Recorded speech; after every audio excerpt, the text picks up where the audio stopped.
Good evening, ladies and gentlemen, and welcome to the Singapore Grand Prix here in the Sundays 100% division of NRRL. My name's JP, I'm your commentator, and joining me alongside me in the commentary booth tonight is my brother Lewis. Good evening, Lewis, how are you doing? I'm doing good. This should be a very, very interesting one. We had a race around here a few days ago, which gave us lots of talking points, and with double the race distance, I would imagine it would be a very similar story. Most certainly that. Singapore, one of the hardest tracks on the calendar, but always great for racing action. And we've got 15 drivers, or well, now 16 drivers as Anarchy joins, taking to the Singapore Grand Prix tonight to try and put on an absolute clinic for us. And I'm sure it will be nothing short of that. 18 minutes of qualifying, followed by, I believe, a 63 lap Grand Prix around what is starting to become quite the iconic circuit in the Formula One calendar. This definitely should be one to watch. Absolutely. You have a couple drivers on their way out already, and we saw this in the last. Well, you would have seen this in the last session. I wasn't able to get in for a while. Just how difficult it can be around Singapore. There can be that desperation to get in a clean lap, given obviously the street circuit nature. Very easy to make a mistake here. Very easy to invalidate, run wide, just clip a curb that puts you into a wall.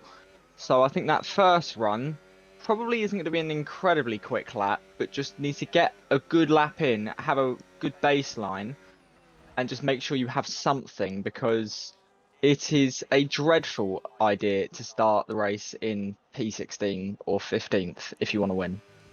It is a lot easier to overtake around here than I think most people make out, especially in F1 league racing. It can be quite easy to make moves around here, but qualifying still very integral. It's obviously easier to lead from lights out to the checkered flag than it is to go from P16 to the lead at the checkered flag. But it is such an intense qualifying session. You can always get damaged by traffic in the way or run a little bit wide and invalidate, have some contact with the walls, and that can ruin your lap. You know, we get 3 laps normally in qualifying. Some people opt for 2 to save a set of the soft compound tyres, but sometimes 3 runs is not enough. You know, especially, I personally do race myself. I would have said that the first run is just to go out, make sure everything's working properly. The setup's okay, the car's working okay, controller's plugged in all good, got enough battery life, whatever. Then the second lap is the real banker, where you test a few of the limits, you try and get a good lap in that you're happy with, so then on the third lap, you can go out and absolutely smash it, test the track limits, and do whatever you can do, so then you can have that buffer of having a banker if you need it, but then you can take risks on the third lap. As we already see, the wall's collecting one person. That was Meldrum, who was in the wall, I believe, in the first sector. Did you catch that, Lewis? I did. I managed to catch the end of that. I'm not sure if that was intentional or not. It didn't really look like he was under much pressure, but it didn't really look intentional either, like I say. So maybe it's just a slight moment, a slight mistake that's caught him out, and that is his qualifying done, and that is a 17th place start, and that does not put him in a particularly good stead for the race, because not only is he not put in a lap, hasn't really had any time around the track either. So that could be a very, very concerning part of the evening, and definitely one to keep an eye on in the race. Anarchy was off into the runoff on his outlap. I didn't manage to catch why he was there, but the V-Carb also struggling, and especially on the outlap, to go out in that sort of way. Very interesting, but he has survived. No damage on the V-Carb, and he will continue on for a lap at the top. We've got... I just want to mention, by the way, I will remember, Mikey, don't worry, I'm doing you a solid. He messaged me and said he's racing on controller tonight. Expects to be about a second to a second and a half off of what he normally does. So keep an eye out for that, because Mikey probably won't be on the pace that we normally see him at. Certainly is a change, not just in speed, but much easier to drive and wheel, especially when you're up to date with it. But even still, then not the best lap for him. Still a fairly okay lap. You would very much expect that improves as he gets more to grips with things. But again, certainly one that is normally around that kind of second to sixth kind of range. If he can put himself in there, I think he'd be relatively happy with that. MCL goes to the top of the timesheets by 3/10, and definitely a name you always imagine to see up there is MCL. I had the honour of doing battle with him on Friday, and a little bit of mind games were played, I must say. It was quite the frustrating race on my end, but MCL, a very, very smart driver and a very, very quick driver, and definitely a privilege to battle him on track, and I look forward to doing battle with him next season on Fridays. We've currently got a few drivers just completing their laps now, those being Jamaican Jam and Bracey. Bracey actually coming into the pit lane. A couple more drivers on out laps. We've got Jamaican Jam who's on a lap, just seems to be behind the rear wing of, I believe, Paul Codd. So maybe getting a little bit of dirty air through there, so he'll know he'll be able to improve through that chicane. Goes P3 though with a 29.7. Again, another very quick driver is Jamaican Jam. And now I do want to do a little bit on Josh here. I don't know if you remember, Lewis, but going back to our first ever race in NRRL, the Spanish Grand Prix at Catalunya, Josh was the man that led for nearly the entire race. Had a little issue towards the end. I believe he disconnected. Unfortunately, wasn't able to go on to win. But since we have seen that early dawn of form for Josh, he has really struggled. And, you know, he's always had that flash of speed, has Josh. But he's never really managed to hook it all up. Currently P2 on the grid. If that's where he can stay, that will be a milestone for Josh. And hopefully for him and for Aston Martin, that can be the start of something special, because we know that Josh has got it in his locker. Yeah, he's certainly been around that kind of top 5 to 10 range since we've been here. Maybe hasn't enjoyed the pace he had in Spain, as you say, but has always been around the top, but never really the one at the top. So hopefully for him, that can change on his end. And as you say, in a very, very good position at the minute. I think he'd be very, very happy with a second place, but I would be astounded if the grid stays exactly how it is. But a second place around here, we've spoken a lot about Dan Howe has had a very difficult run of form and is slowly starting to creep back up to the top. I'm sure Josh will be thinking of that and maybe trying to follow that a little bit. But at the minute, it's working well for him. Most certainly. And I mean, Josh, always just a down-to-earth, genuine guy. He's the sort of guy you want to do well in a league race. You know, you look at people like, in my favour, I'd argue Jenson Button or Mark Webber, who just seem like very cool people, and you just naturally want them to do well. I think Josh is one of those sorts of people that is just genuine, nice fella, and it would be lovely to see him do well. As I've just caught the end of Anarchy going into the wall. That's towards the Anderson Bridge, and Anarchy is the second man to find the walls in qualifying. He invalidates his lap, breezes into the wall. The yellow flags would have been out, and that was on the racing line. I did see, I believe, 1 or 2 cars go past him, so that may have affected their laps. But horrible for Anarchy. We saw him off into the runoff on his outlap on his first lap. And Anarchy now completely out of the session and joins Meldrum as the second retiree of the session. And you would very much expect that that will put him in P16 as we have someone running off the track there. That's Paul Codd, who was just in front of Josh. I was watching. Josh improves by 30 milliseconds. Quincy out 2. And we have quite a lot of retirements in qualifying. Hopefully this is different for the race. But a very, very chaotic first 10 in qualifying. I mean, we said qualifying always intense and easy to find the barriers around this track. It's almost like a bit more of a higher speed Monaco in a way. The walls are always going to be there to punish you. There is a little bit more straight line, a little bit more medium speed corners rather than slow speed corners.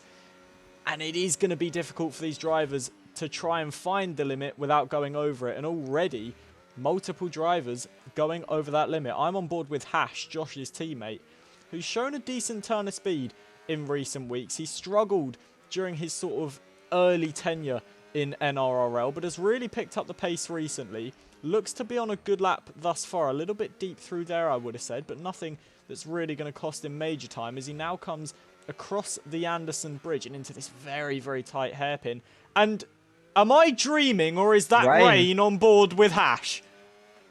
I was going to say, that is very much Rain. I'm still on board with Josh, and I could start to see that. I was going to mention that. That is a very, very interesting end, and that might just save drivers like Quincy, Anarchy, Paul Codd, because if the rain hits harder, the times are going to be slower.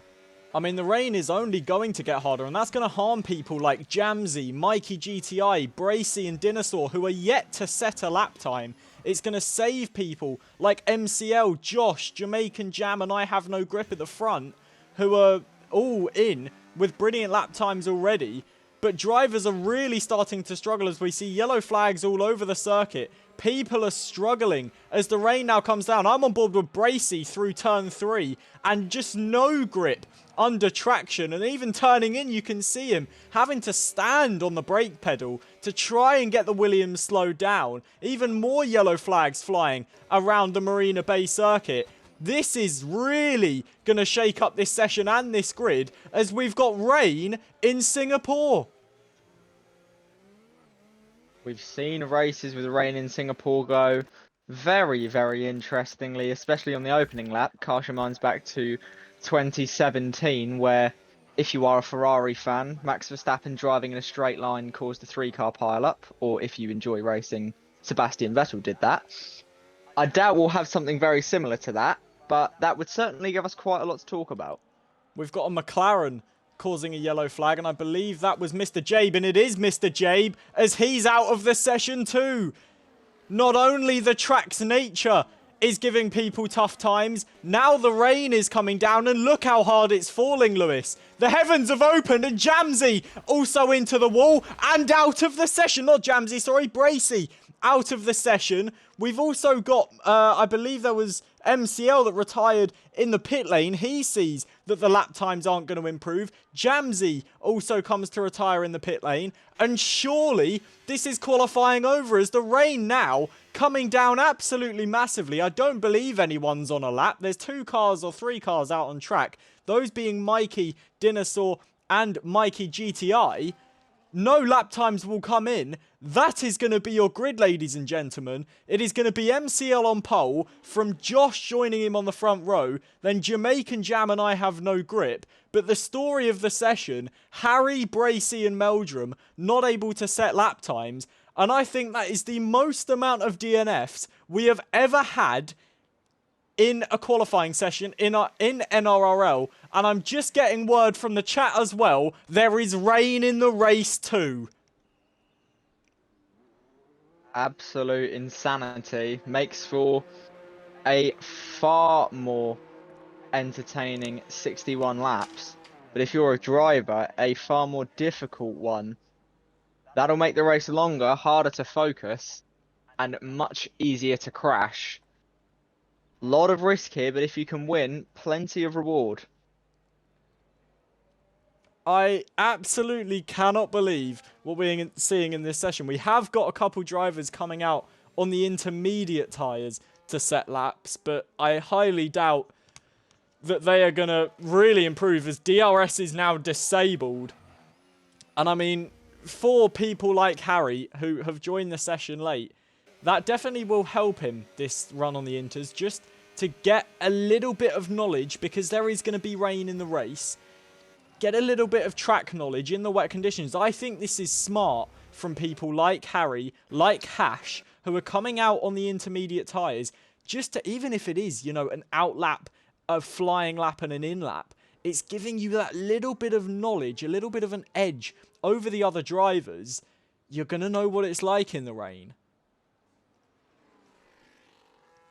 Very much so. It probably won't be a lap that will get Harry into that probably top 15, but certainly one that can give him some information for the race.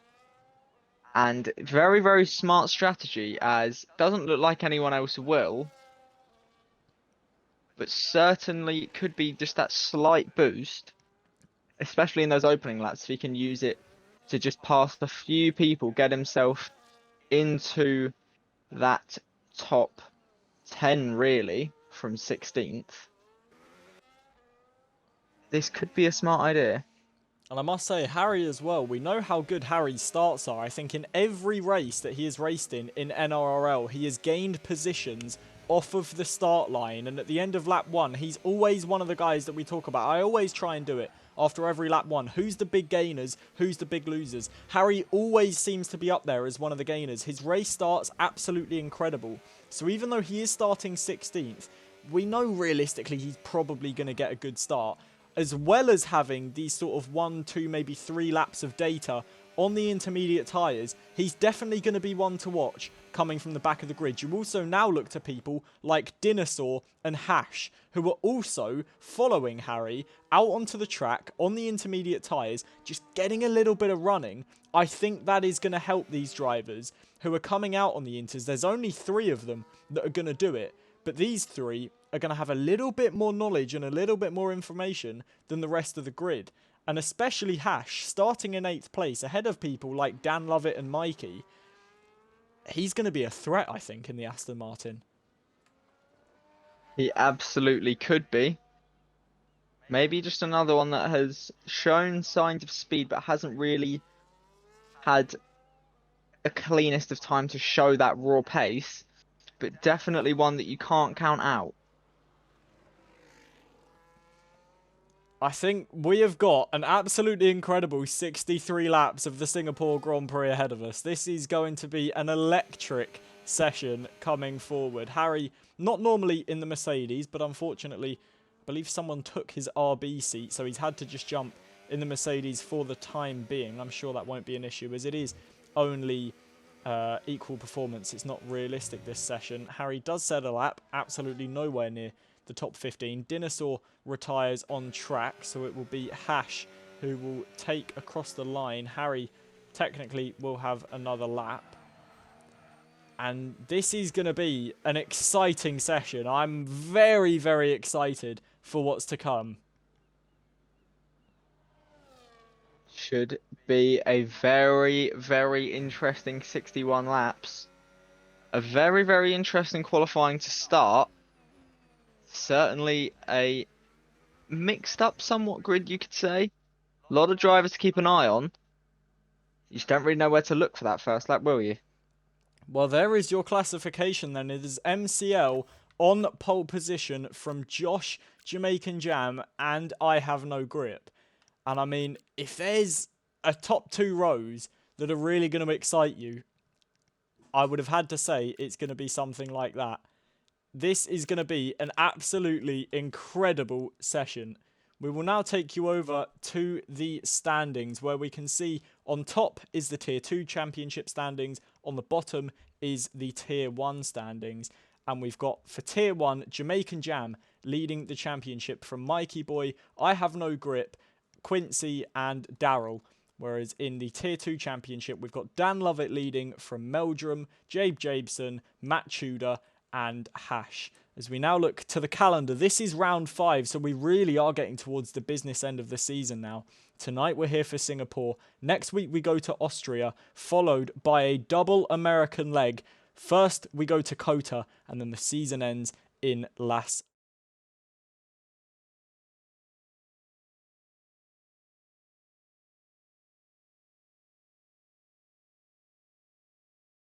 Championship's done yet, but getting towards the back end of this season, it is going to be very, very crucial for all of the drivers that they try and score as many points as possible in the hunt for both World Championships.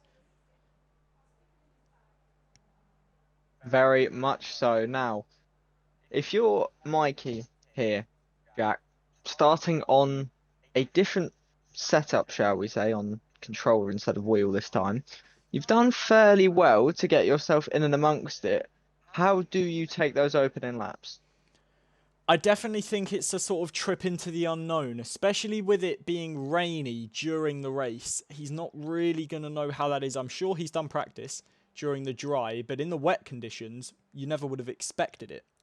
So it's really going to be a step into the unknown. He's already put in the chat that he's dreading this, and McLaren are going to need 20 front wings. So definitely a bit nerve-wracking going into an event like this. But I think it's just about damage limitation. You know, you're still up there in the championship. You're going to have a chance, even so. And we know with the carnage and chaos of a race that is the Singapore Grand Prix, if you can just try and stay out of the wars, you're definitely going to be scoring some very good points. Very much so. I think if he can just make it through, as you say, those first few laps, especially in the rain as well, when, as we say, it is more of a trip into the unknown. Once he gets up to speed, he can definitely challenge those at the front. It's just you got to keep yourself in the race to have a shot at winning it if that's what he's going for. It's definitely going to be difficult. And I think for a lot of these drivers, it's going to be difficult. You know, we talk so much about this being one of the hardest tracks on the calendar. Then you add the rain into it. We don't know when the rain is coming, but you add the rain into it as well. And this really is going to be an adventure into the unknown for a lot of these drivers. It's going to be very, very difficult. But if I do know one thing, it's going to provide a very entertaining 63 laps for us tonight.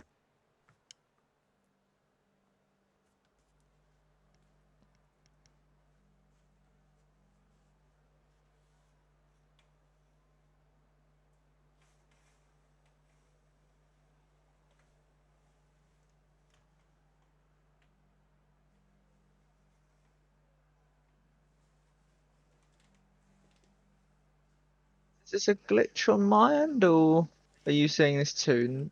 Have we still I'm not... not got started yet? No, I'm not seeing anything, no. Neither am I. I do believe we normally have about a 5-minute break in between, obviously, just to let drivers do their setups and get the tyre strategies that they want and whatnot. This does feel a little bit longer, so hopefully no technical problems going on and all is well as we are now lining up on the grid, those 5 red lights ahead of the drivers.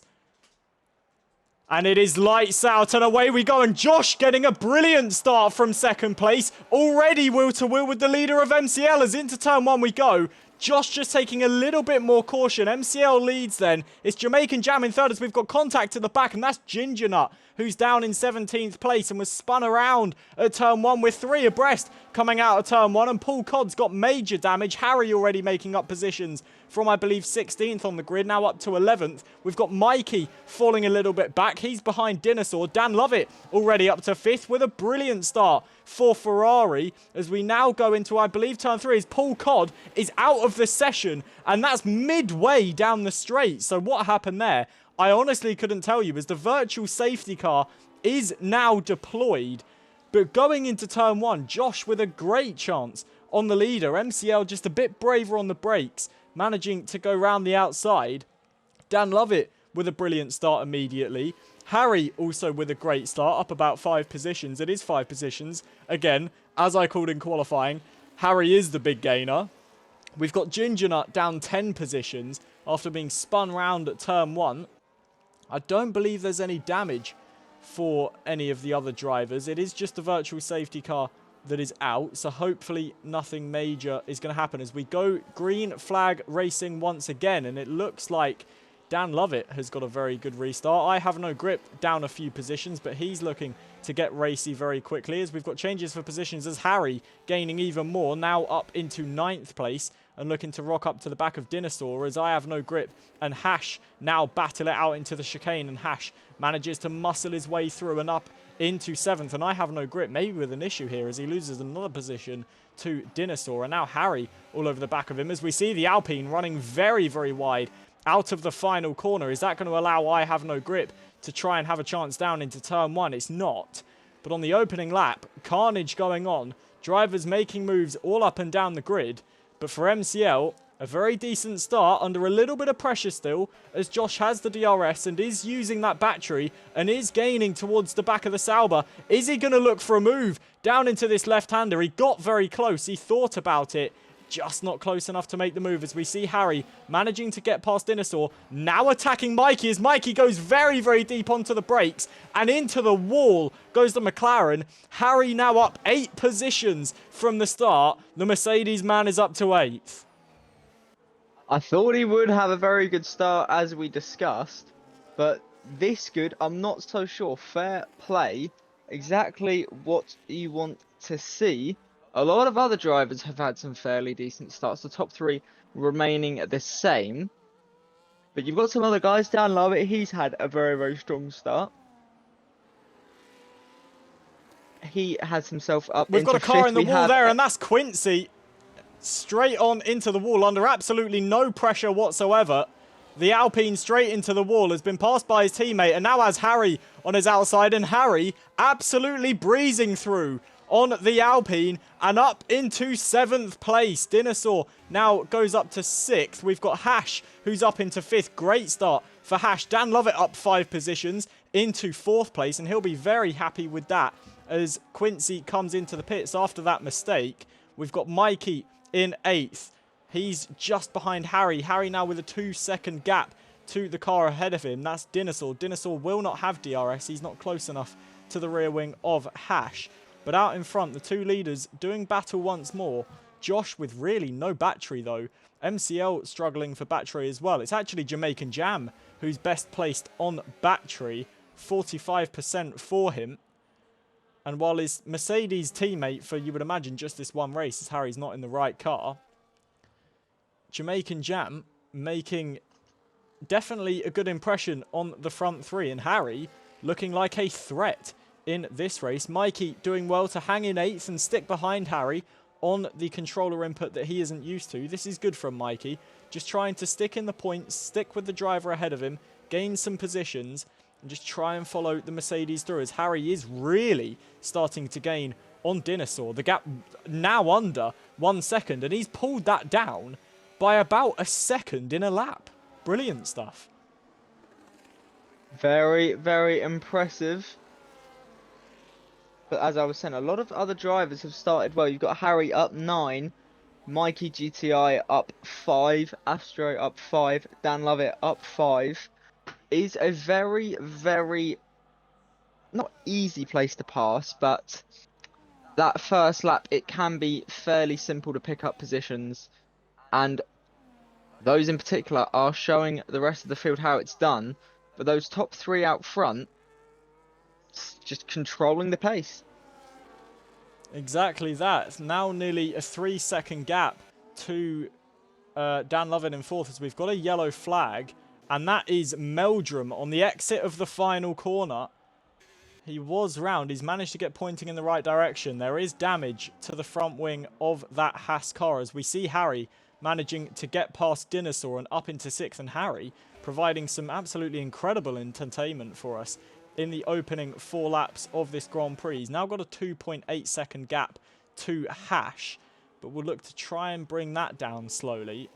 And Harry definitely looking like a threat. And I mean, we saw how relatively decent he looked in the wet qualifying when the rain started hammering down.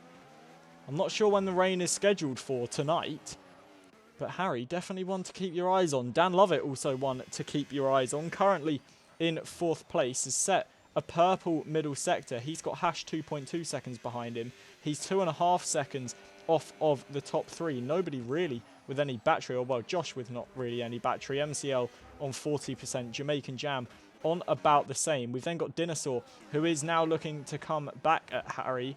Unfortunately for Dinosaur, nothing much doing, as he actually runs into the back of the Mercedes there, but nothing major doing, and Harry with much more battery. Mikey just falling off this battle a little bit, but Dinosaur was the first man to pick up a penalty. As we look towards the tyre situation, absolutely everyone on mediums apart from Mikey and Mikey, and then we've got Anarchy and the 3 guys who have had to come into the pits for damage at the start of this race. But the entire top 7, all on medium tyres. You would imagine probably running relatively the same strategies. We've got Dinosaur out of the Grand Prix into the wall on, I believe, that's the exit of turn 5.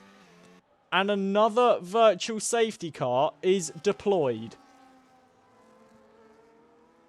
Not the ideal scenario for Dinosaur. His race comes to an end after 4.5 laps. This just slows the field down, can maybe bunch them up, can also pull them apart a little bit with the VSC Delta. The top 3 still out, just kind of following each other around. A little bit of fighting, but not too much. They obviously try and stay as close to each other as possible, all within a second of each other, or 1.4 between the top 3. That's certainly one to keep an eye on. Josh staying as close as he can to MCL here. And you've got to be careful when that green light goes. You've got to put your foot straight to the floor. If not, you will get caught out. MCL continues to lead this race, and Dan Lovett picks up a drive-through penalty for speeding under the safety car. And it's a very poor safety car restart, as Hash has managed to gain a lot of time on him and is now only, well, he's under a second behind now, as Mikey having a very good restart, or F1 Mikey boy should I say, managing to get past Mikey GTI, who will have a look at him into turn 1. Down the inside goes the Ferrari and manages to get the position back. Jamsey is right on the back of this fight. The two Mikeys fighting over 8th and 9th place, and Jamsey right on the back of this looking to pick up the scraps. Hash now, like we say, a second behind Dan Lovett. Dan Lovett now 5 seconds nearly off of the leaders. But of the leaders, Lewis, I will pose you this question. You've got the 3 of them up there, MCL, Josh and Jamaican Jam. Who do you think looks best placed currently? I think at the minute, even though he is the lowest at 3, Jamaican Jam with more ERS, not by too much to MCL, isn't really having to push, where you see Josh is really trying to get past here, and Jam just seems to just be kind of holding back that little bit, staying within DRS, but not going for too much, just keeping calm. Still a long race to go. We're only about a 10th of the way through. At the minute, he seems like he is in the smartest position, I would say. I'd be inclined to agree with you. He looks like he's got it all under control in the Mercedes cockpit. Looks like he knows what he's doing. Just not really having to push much. Just happy to stick on the back of Josh for now. He knows Josh is sticking on the back of MCL, and I'm sure if he needs to, he will make a move, as Dan Lovett comes into the pit lane to serve his drive-through penalty. That promotes Harry up to 5th. I believe it promotes Hash up to 4th. And where does Dan Lovett come out? We see in the background Jabe Jabeson is coming in for a pit stop. Is that for a front wing change? It is, and Jabe Jabeson has had massive contact at turn... I'm not sure what turn, sorry, but massive contact somewhere along this lap and into the wall. Dan Lovett coming out in 11th place. And not only in 11th, he's 11 seconds off of 10th. Not a difficult thing to do, get that penalty on the safety cars. We've all had one before, caught out at a slight moment, and that has punished him for the rest of the race. But these are the things you have to be aware of. And he has now got a long road ahead of him.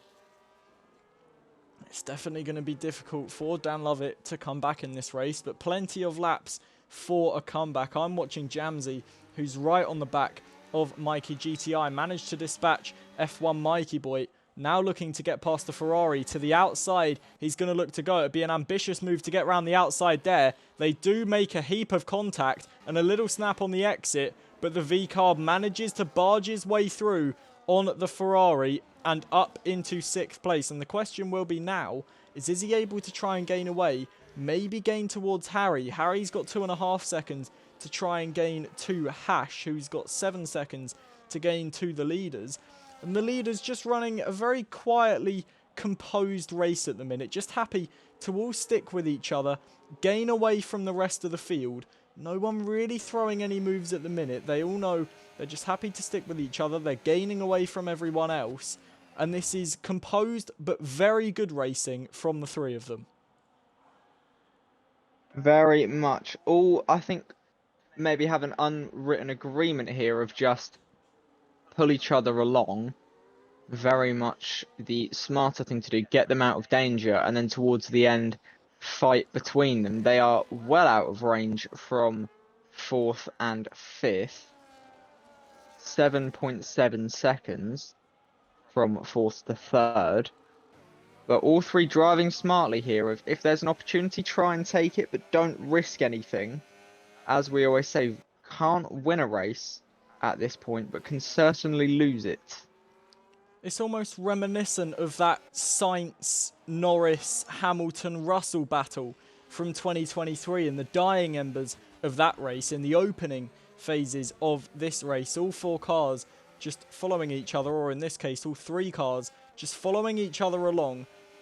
No mistakes really being made, but if a mistake is made, definitely take the opportunity, but nobody really looking for a window to climb through as things stand. Harry, I believe, may have made a mistake, was gaining on Hash quite quickly. Now, 5 seconds behind, and Harry does have damage, so whether that's been contact with the wall, I did see a yellow flag being thrown. I don't know if that was for the Mercedes car, but definitely some work to do for Harry now as he's picked up that damage, lost a heap of time, and the man that's gained the most positions in this race maybe now starting to struggle as Jamsey is really closing up to the back of him, and this will be an incredible battle to watch as Harry, with damage, will have to try and fend off the likes of Jamsey, Mikey GTI, F1 Mikey Boy, and then you look 5 seconds back. If that train keeps up, you're going to have Anarchy and Bracy who are going to gain on this as Bracy tries to barge his way through on Anarchy. Big contact between them. Is Anarchy going to try and throw it back down the inside? He is, but not enough doing on the hard compound tyres. You would imagine the mediums still the better tyre for now, and the Williams gets through. Anarchy is going to look for the position back though at a very unorthodox overtaking place. Has to back out of it, and Bracy will keep the position. But a little bit of a feisty battle going on here between the Williams and the V-Carb.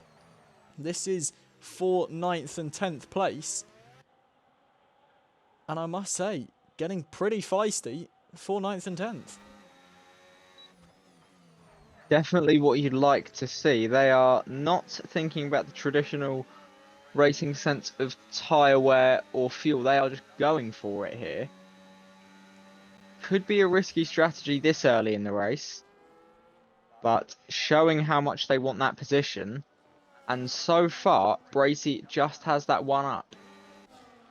Here we go then. This four-car battle between Harry, Jamsey, Mikey GTI and Mikey Boy now begins to ensue as Mikey Boy picks up a 3-second penalty. Harry doing his best to defend, but Jamsey now well within that DRS, and could we see a change for position? This is the battle for 5th place, and they are losing time to Hash in 4th. Is Jamsey going to look for a dive down the inside? He's not close enough, but this train really is now with each other, and just like the top three are, is this going to be a case of they all just sort of run 1, 2, 3 and 4 and try and gain back some time?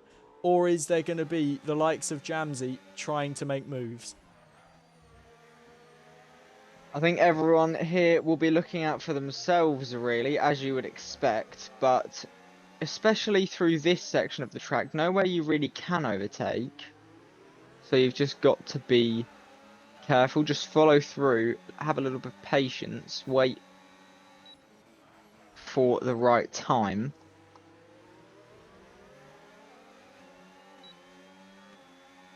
Jamsey is gaining a little bit on Harry, but it doesn't look like it's going to be enough towards this final little chicane. We're currently on lap 11 of 62, and it is MCL that leads from Josh in 2nd and Jamaican Jam in 3rd. It's Hash running a very lonely race in 4th, but I'm sure he will not mind that. I believe that would be his best result to date in NRRL, so definitely in a good place. It is then this train of Harry Jamsey, Mikey and Mikey from 5th to 8th, all trying to battle each other. We've then got Bracy in 9th and Anarchy rounding off the top 10. And a little bit of a stalemate now as the race just starts to settle down a little bit. Is Jamsey close enough to the back of Harry to look for a move? He isn't. And the Ferrari of Mikey GTI very late on the brakes there. And is Mikey Boy going to look around the outside? It would be very difficult to try and make a move around there and doesn't manage to.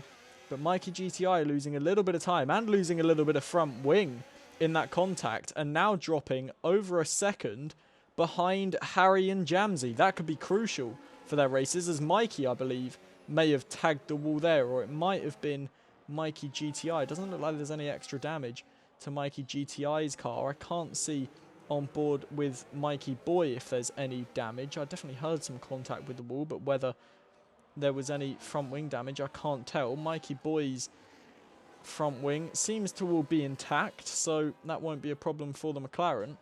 But they are losing a little bit of time. He's managed to stay in the DRS, has the Ferrari. Jamsey trying to gain on Harry, but nothing doing. Harry, to be fair to him, doing a great job of defending that 5th place with the damage, losing a lot of time to Hash in 4th. But the Mercedes driver placing that car exactly where he needs to keep it in the top 5. Doing everything he can. Obviously, Hash a little bit up the road, but still plenty of time left. 50 to go. Still not even a quarter of the way through the race so far. Doing well. 11 positions up in 12 laps. He would have definitely took that at the start, as they lap the Haas here. This is something to potentially keep an eye on. Very easy when you're lapping a car to get a little bit distracted. Jamsey still sticking with him.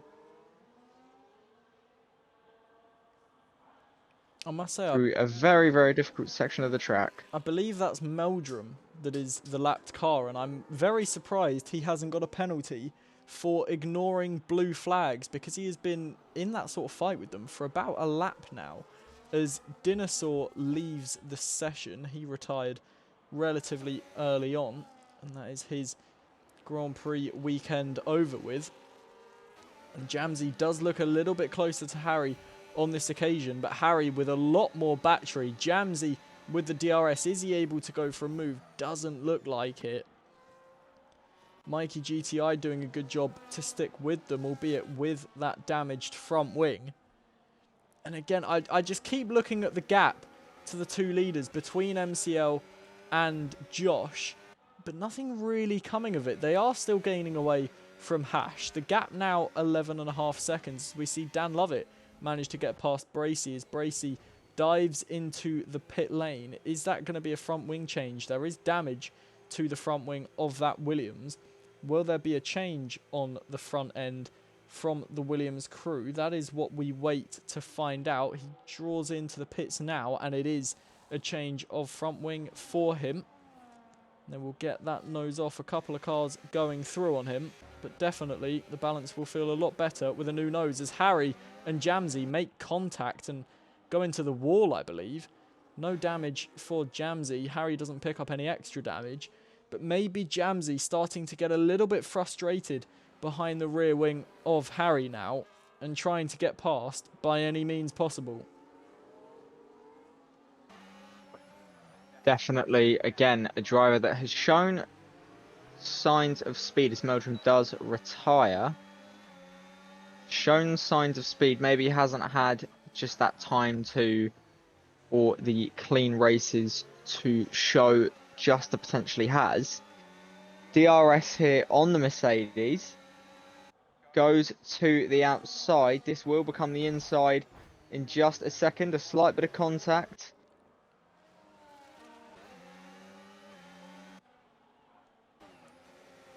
And Jamsey gets through. Harry backed out of that, very smart though, and he's now coming back up the inside. He knew Jamsey was getting a little bit frustrated. He knew he'd throw it into the final corner as there's contact there again between Mikey GTI and Jamsey.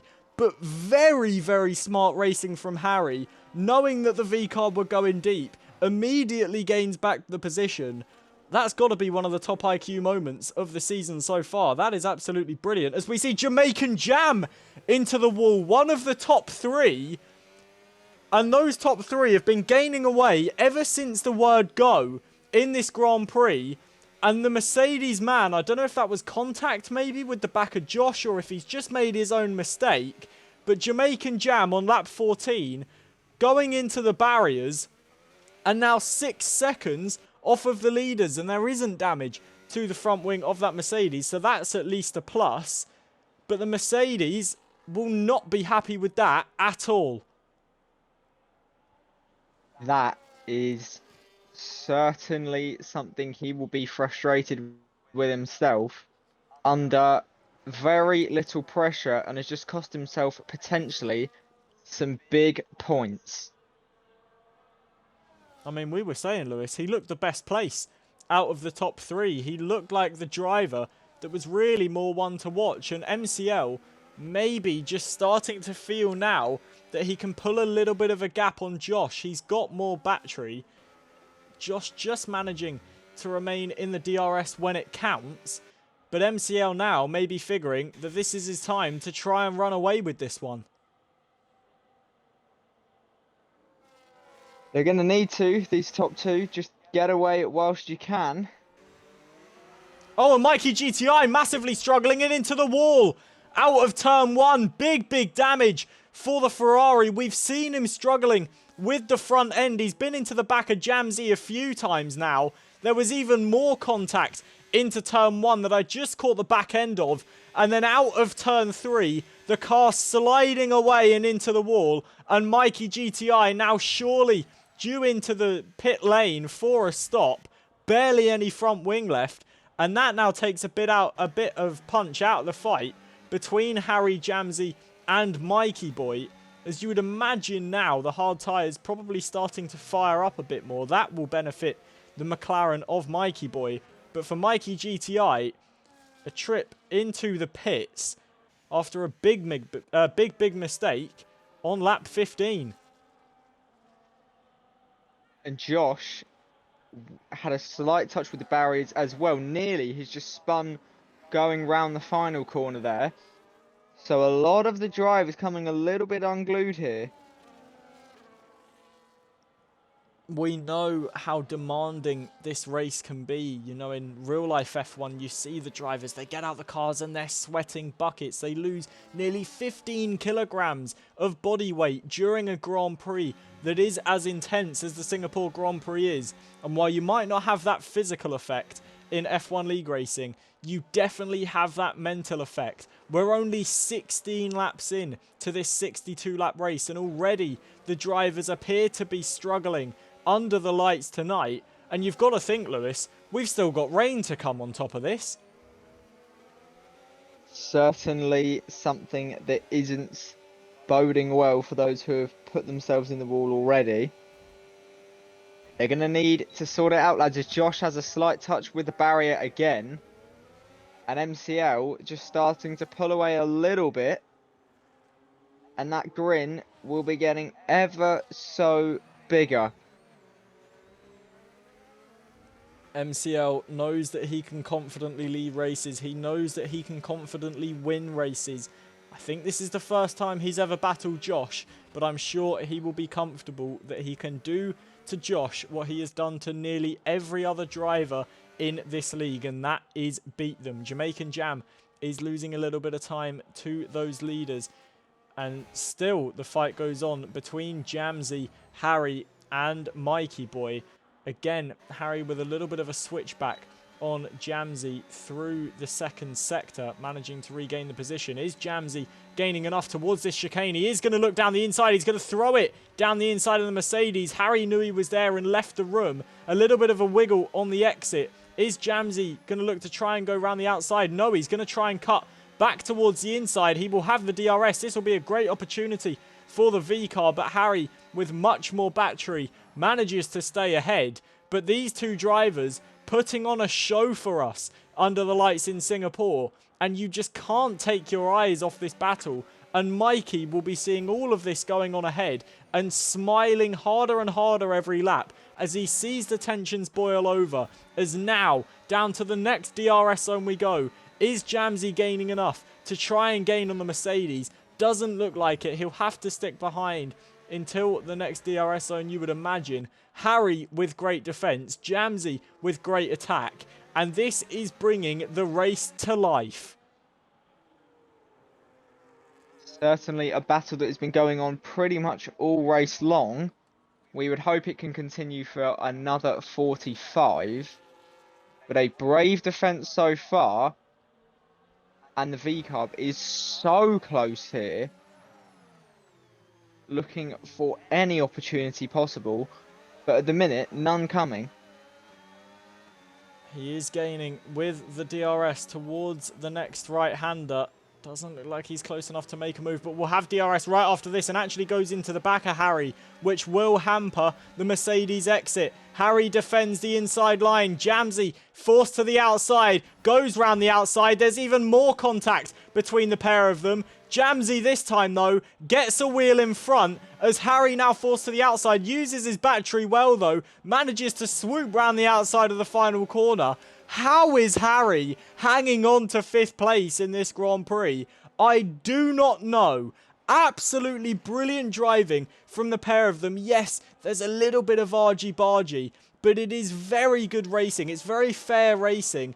Harry with his damaged front wing, Jamsey with his damaged front wing, and Mikey on the hard tyres on the back of this battle will be licking his lips as he sees every lap it gets a little bit harder and a little bit harder. This is going to be an incredible Grand Prix if these three keep battling like they have done for nearly the entire race.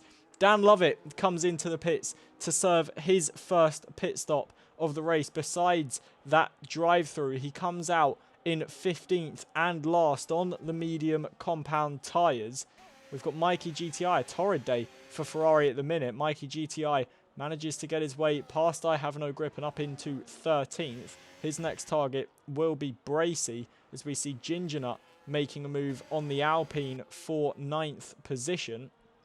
And he does manage to get the move done as Josh, crucially, now comes into the pits for his first pit stop. The first of the two leaders to come in. It's hard compound tyres that the Aston Martin crew elect to go on. And for MCL now, this is hammer time. So here we go then.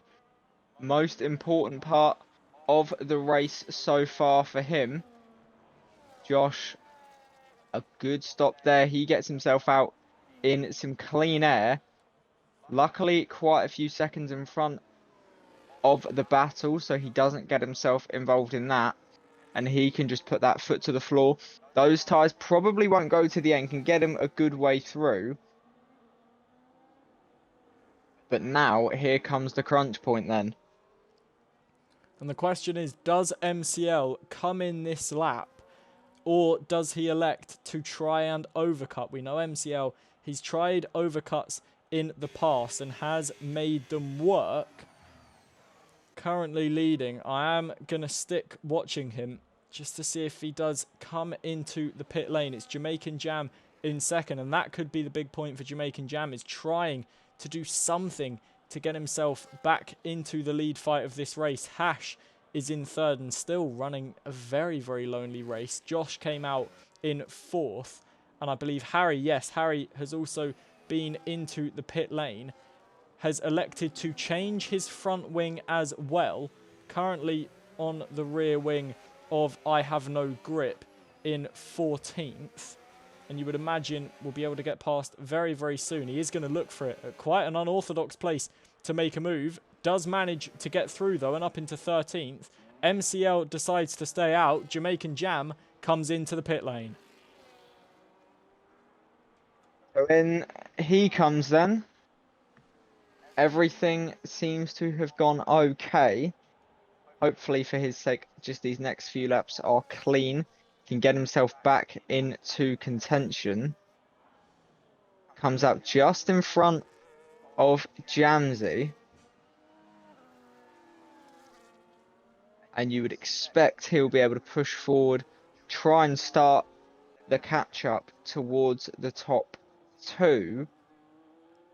but he just needs to be careful here as one more mistake and he's right back in that fight for P5. Most certainly that. MCL is just coming towards the final sector. Is this the lap that he comes in? That front right tyre and the front left tyre, to be honest, looking very, very worn on the Sauber. It does look like he's using the overtake button, maybe just pushing that little bit more. Is it time for the Sauber crew to come into the pit lane? It isn't.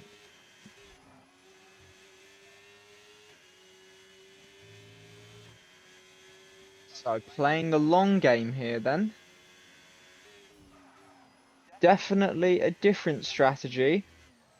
Could work out. He's got the pace, but not sure if this is the strategy I'd have gone for. Hash still running in second. Josh still running in third. It's Jamaican Jam in fourth for the time being. Jamsey is still staying out in fifth place. Mikey still staying out in sixth. They've got Anarchy behind them in seventh. Gingernut is looking to try and make a move on the Alpine. The Alpine forcing him wide and throwing him into the chicane. And surely you would imagine the Alpine will have to give the position back. But the issue is now is that Jabeson has managed to get through. Gingernut now gets back through on the McLaren, but that was definitely over the limit from the Alpine driver there. Harry sets the fastest lap of the race in P13, and that shows his true pace when he's not got a damaged front wing. And could he still put his foot in the front door to maybe get a podium position? It's not looking incredibly likely, but we're only on lap 21 of 62. Crazier things have happened in Formula One. Have to agree there, as a nice little battle emerging here for 8th place. Jason, Gingernut and Quincy. Mikey GTI looking to get onto the back of this, still a couple of seconds down the road. But these three, very reminiscent of what we saw earlier. Most certainly that.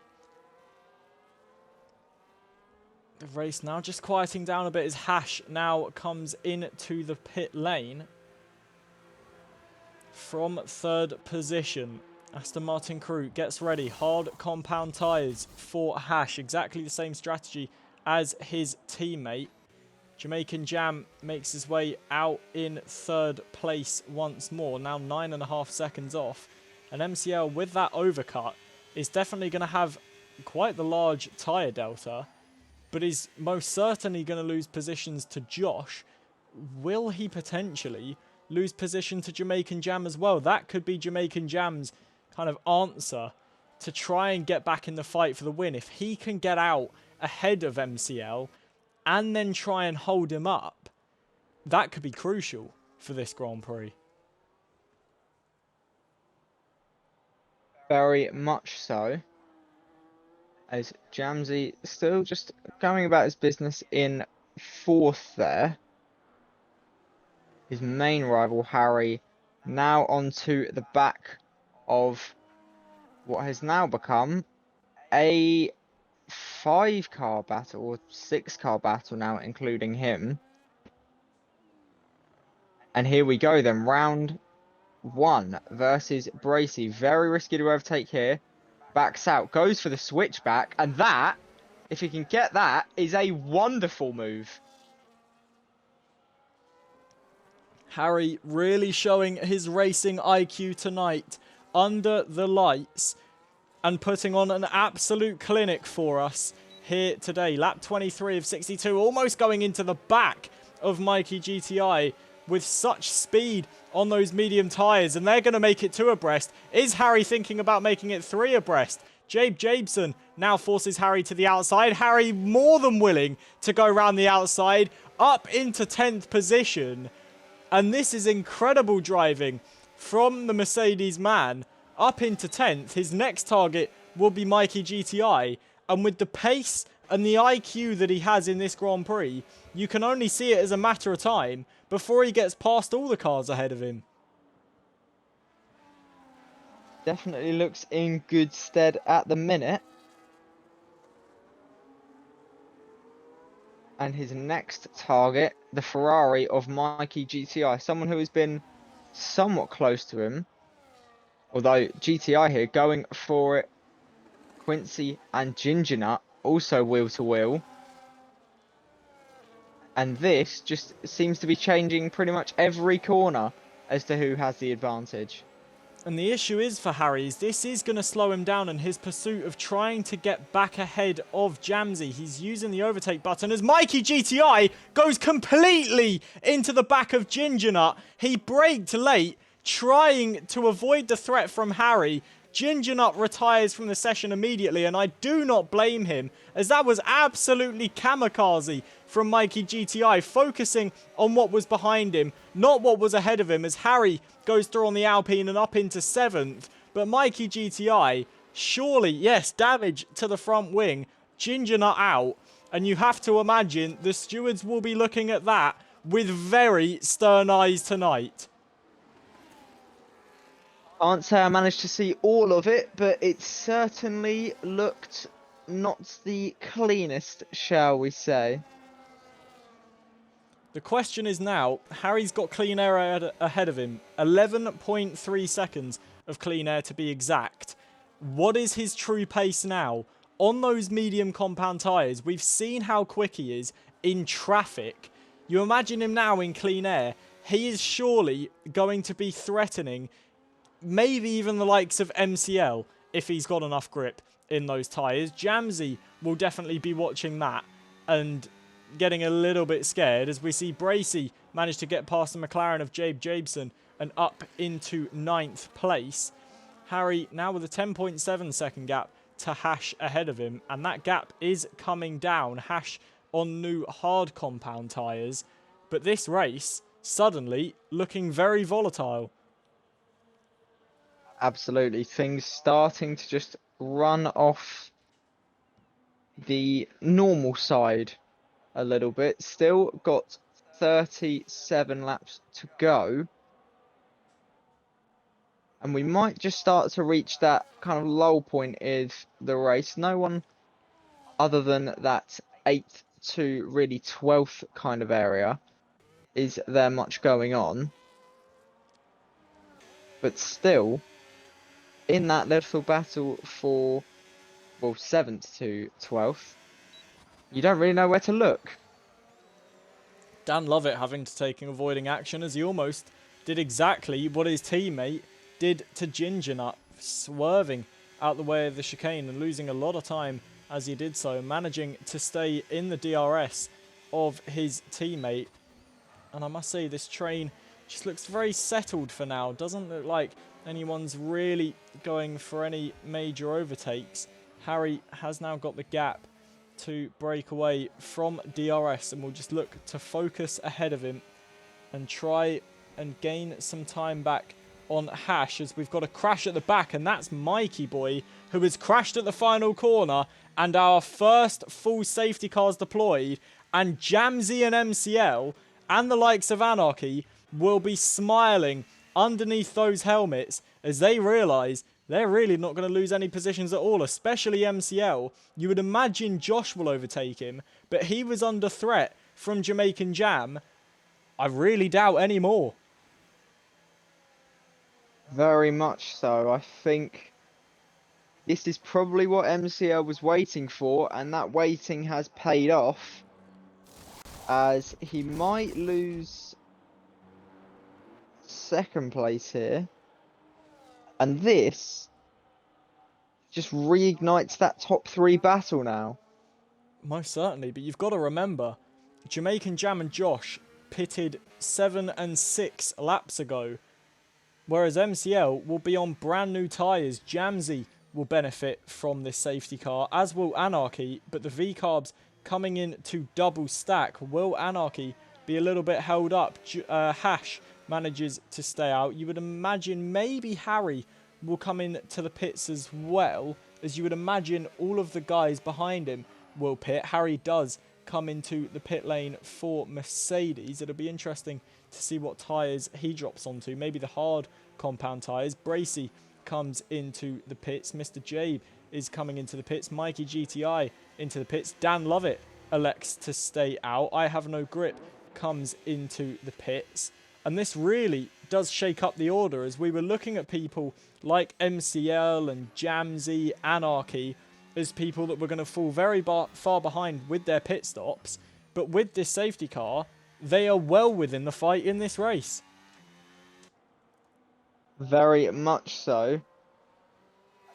To be fair, even though that top three have been the dominant ones, really, as you say, anyone really in that kind of next batch of that 4th to 7th, 8th, 9th kind of territory, you would say are definitely in with a shot. I have just asked Harry, this is, I guess, the good thing about having a friend that races. I've just asked Harry, when's the rain coming? Now, you would imagine it's going to be really quite towards the end, probably the last few laps of this Grand Prix. As we look now, Harry says, soon. I probably shouldn't have pitted. 5 minutes. So the rain, I mean, you normally see in these races that the rain comes down towards the end of the race and it doesn't really do anything and it's a little bit boring and we all get excited for rain for 2 laps and then that's that. Harry in the Mercedes cockpit telling us rain in 5 minutes, and you can probably hear the excitement in my voice as this race that has been ignited by the safety car, now that ignition will all be put out and swept away as the heavens open in around 5 minutes time. So certainly something to keep an eye on. Do the other drivers know that? Most of them probably do.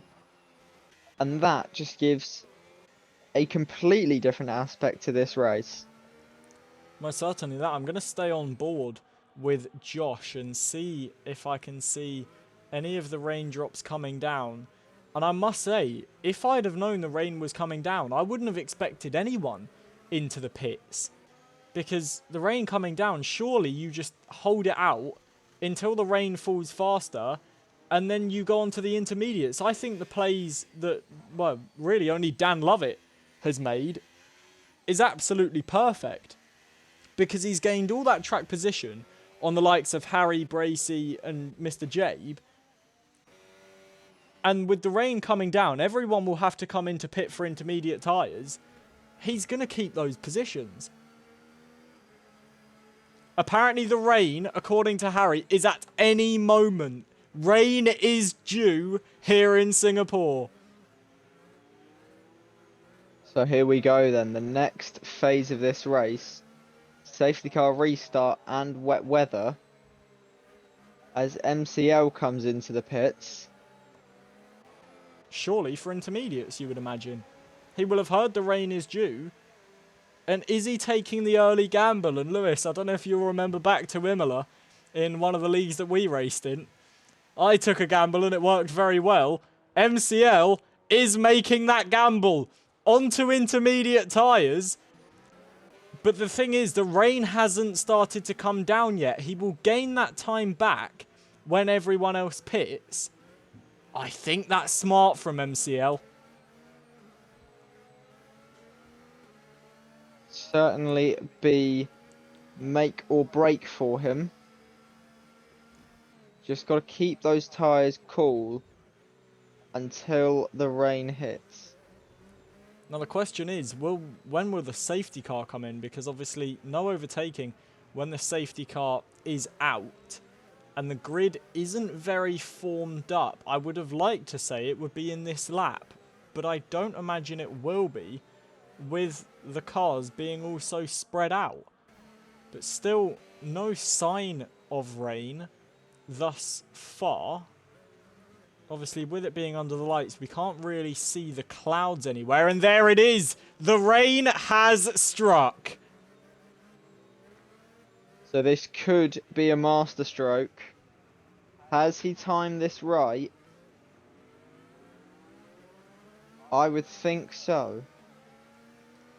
I completely agree. I mean, Lewis, if we're remembering back to that call that I made at Imola, it wasn't even raining when I came in for the intermediate tyres.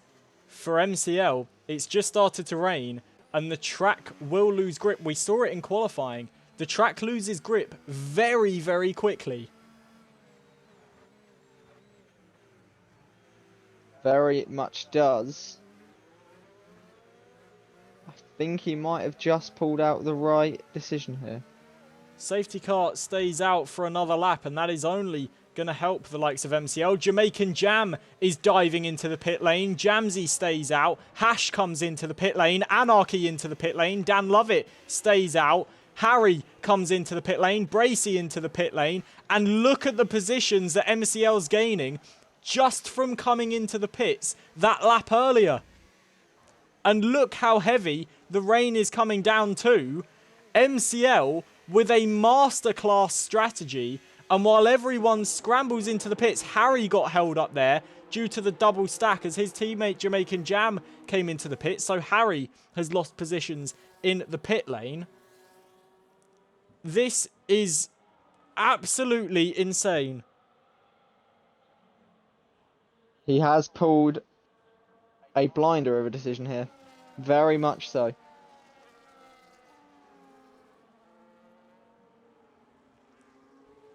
Lap 29 of 62 of this Singapore Grand Prix. And look, you can see on board with the drivers, it is coming down thick and fast here.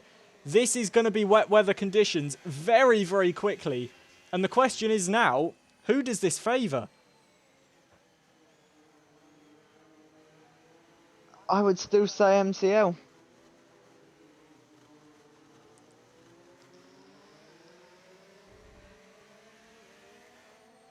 Currently sat in 4th place on the intermediate tyres. He is the highest placed driver on the Inters. Now the question is, you would imagine the safety car will be in this lap. Will any of the leaders dive into the pits? The safety car is in this lap. So Josh will lead it, but on worn hard compound tyres, this is going to be a difficult safety car restart for him, surely.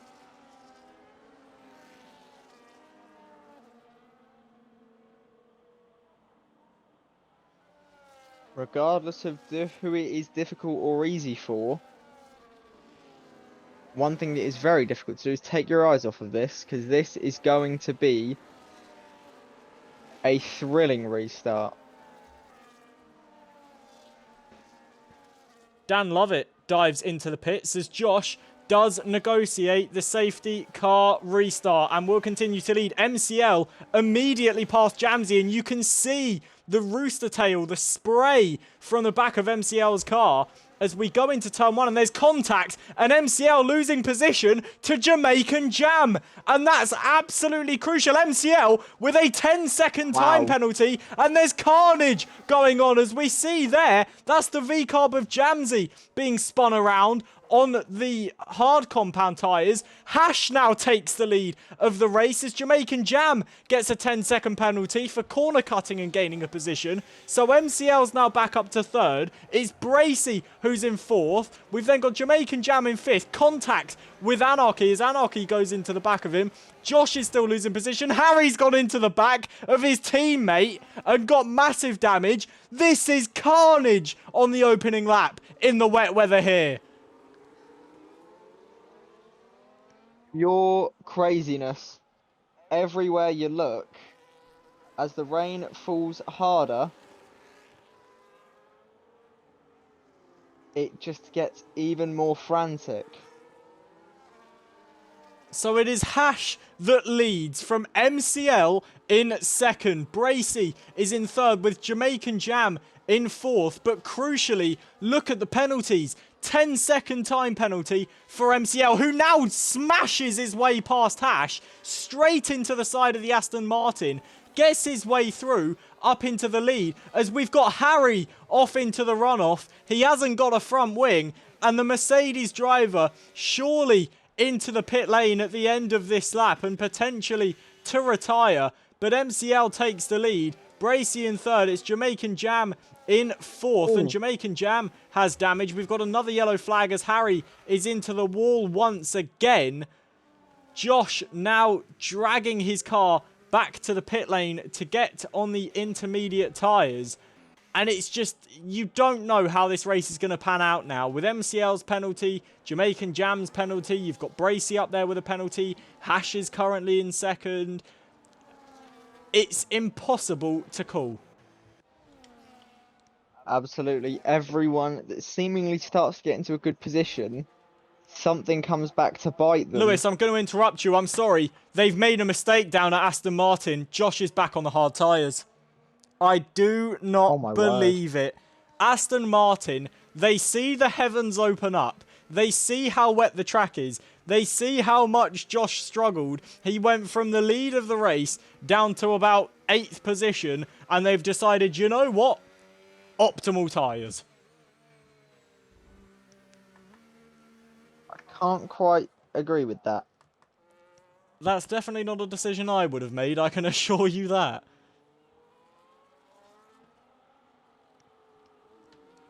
Lap 31 of 62. We are officially halfway through this Singapore Grand Prix, and it is MCL who leads and is quite easily, it seems, building a gap to the Aston Martin of Hash. It is Bracey who is in third and Jamaican Jam in fourth. The question I'm just thinking now is, will there need to be another pit stop? I can't say I've ever done a 100% race where it's been wet, so I don't know what the tyre deg's like. Is there going to be a need? You think we're halfway through this race now, there's still 30 laps to go on a set of intermediates. Will they have to come in again? Because if not, MCL is going to run away with this one. But if they do, the 10-second penalty for MCL and Jamaican Jam, that's really going to come into play. I don't think they will need to pit again. The tyres might not be at the best of life, but they won't be forced to, I don't believe.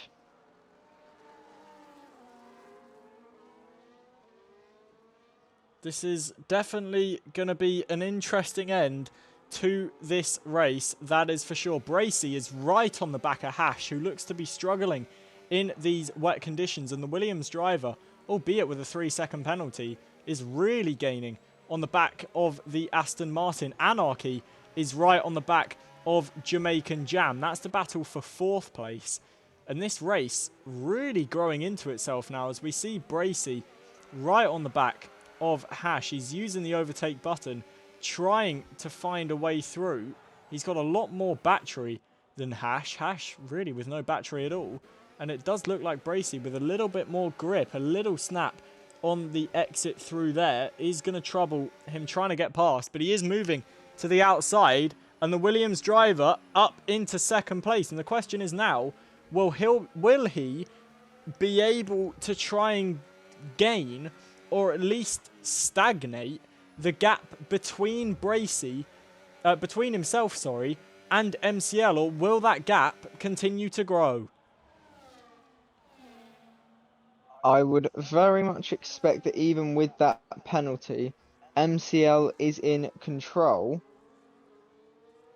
Can't say I see anyone really being able to match him in this last half of the race. But we do have a nice little battle forming up here for P2. Most certainly that. Jamaican Jam is also getting involved in this fight. He's pulled away from Anarchy and is gaining towards the rear wing of Hash now. 7.8 seconds or 7.9 seconds is now the gap between MCL and Bracey. And MCL looking very confident in these wet weather conditions, leading out in front as really he always does.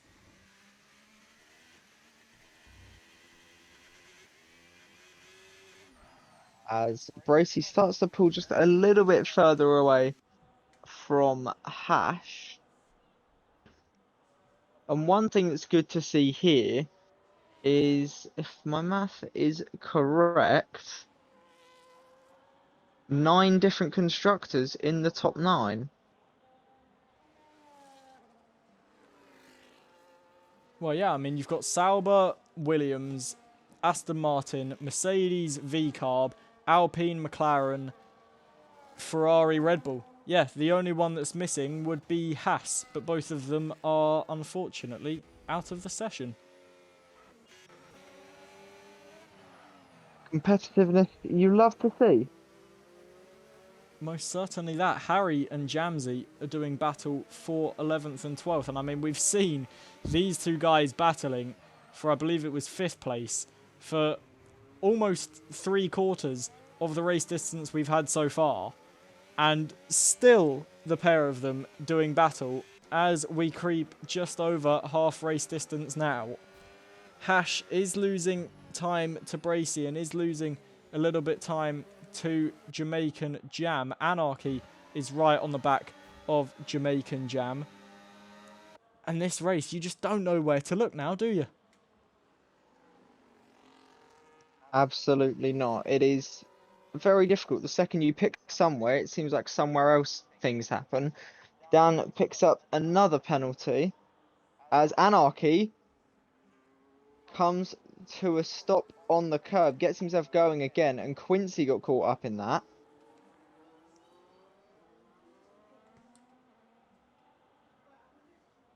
He gets himself moving again.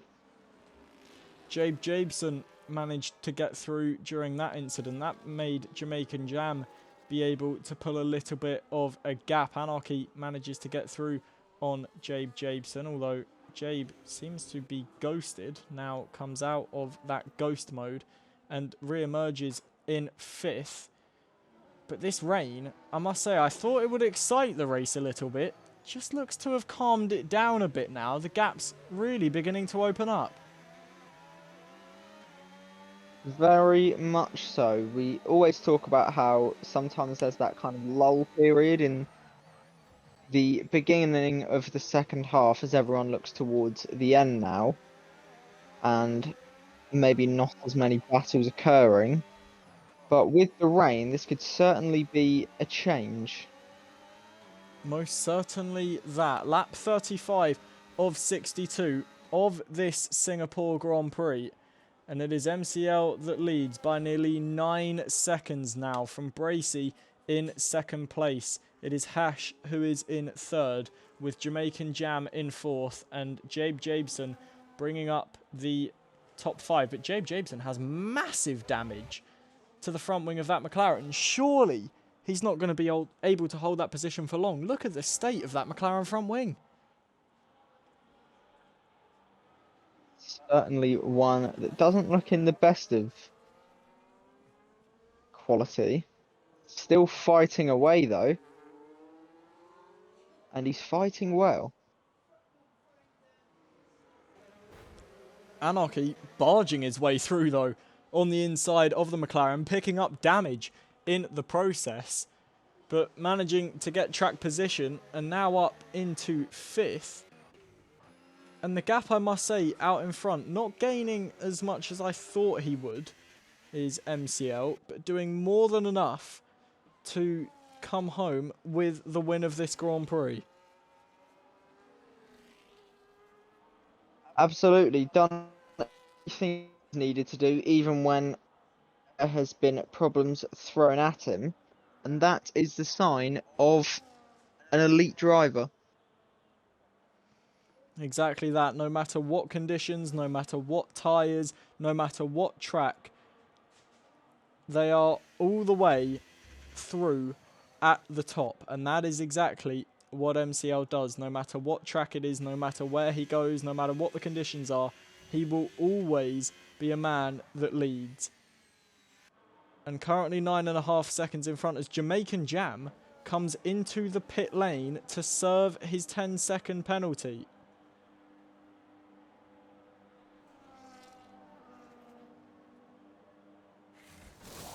So things starting to heat back up again ever so slightly.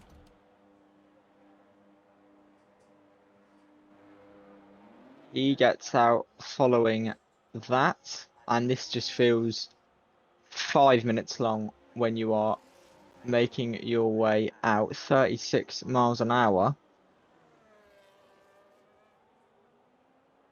He leaves the pit lane in 11th place.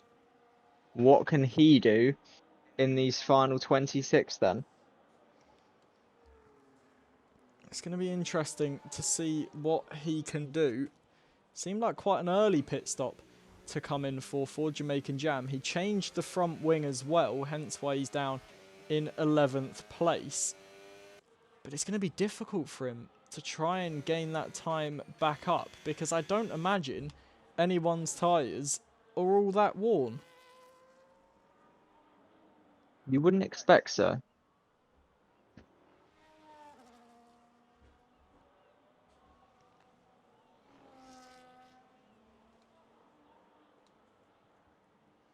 MCL moves on to lap 37, and he has now got that 10-second gap to Bracy. Hash now 4 seconds behind the Williams driver. And Hash, I must say, doing an absolutely brilliant job out there. It will be his first podium in NRRL history. And I was saying about it in qualifying, his early tenure in NRRL, he struggled a fair amount, but he has been consistent. He's raced in many, many races across all divisions of this league, and it is going to be a very well-deserved podium, and he has worked very, very hard for it. And again, he's a man that you really want to see do well in this league, and third place for him will be a brilliant achievement. It absolutely would be. He's had a strong race, just doing what he does, just not really been involved in much chaos. Just got on with it, and very much looks like he will reap the rewards for that.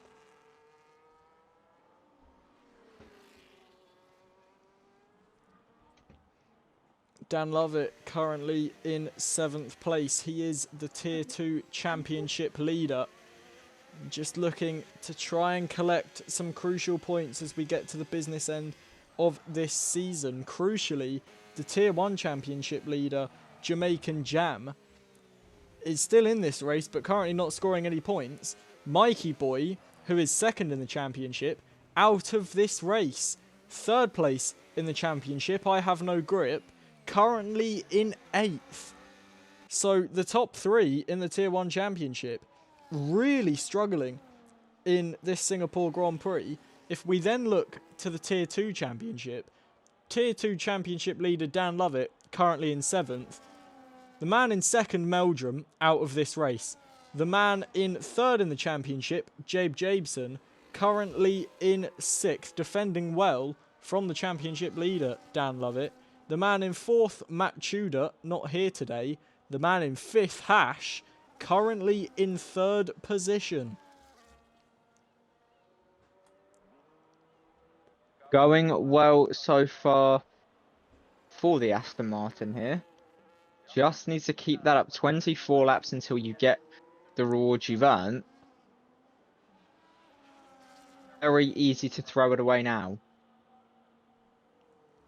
Most certainly that. Harry picks up a 3-second time penalty for multiple warnings. He's right behind his teammate Jamaican Jam, which is a little bit of a surprise, seeing as Jamaican Jam pitted and got on a fresh set of rubber.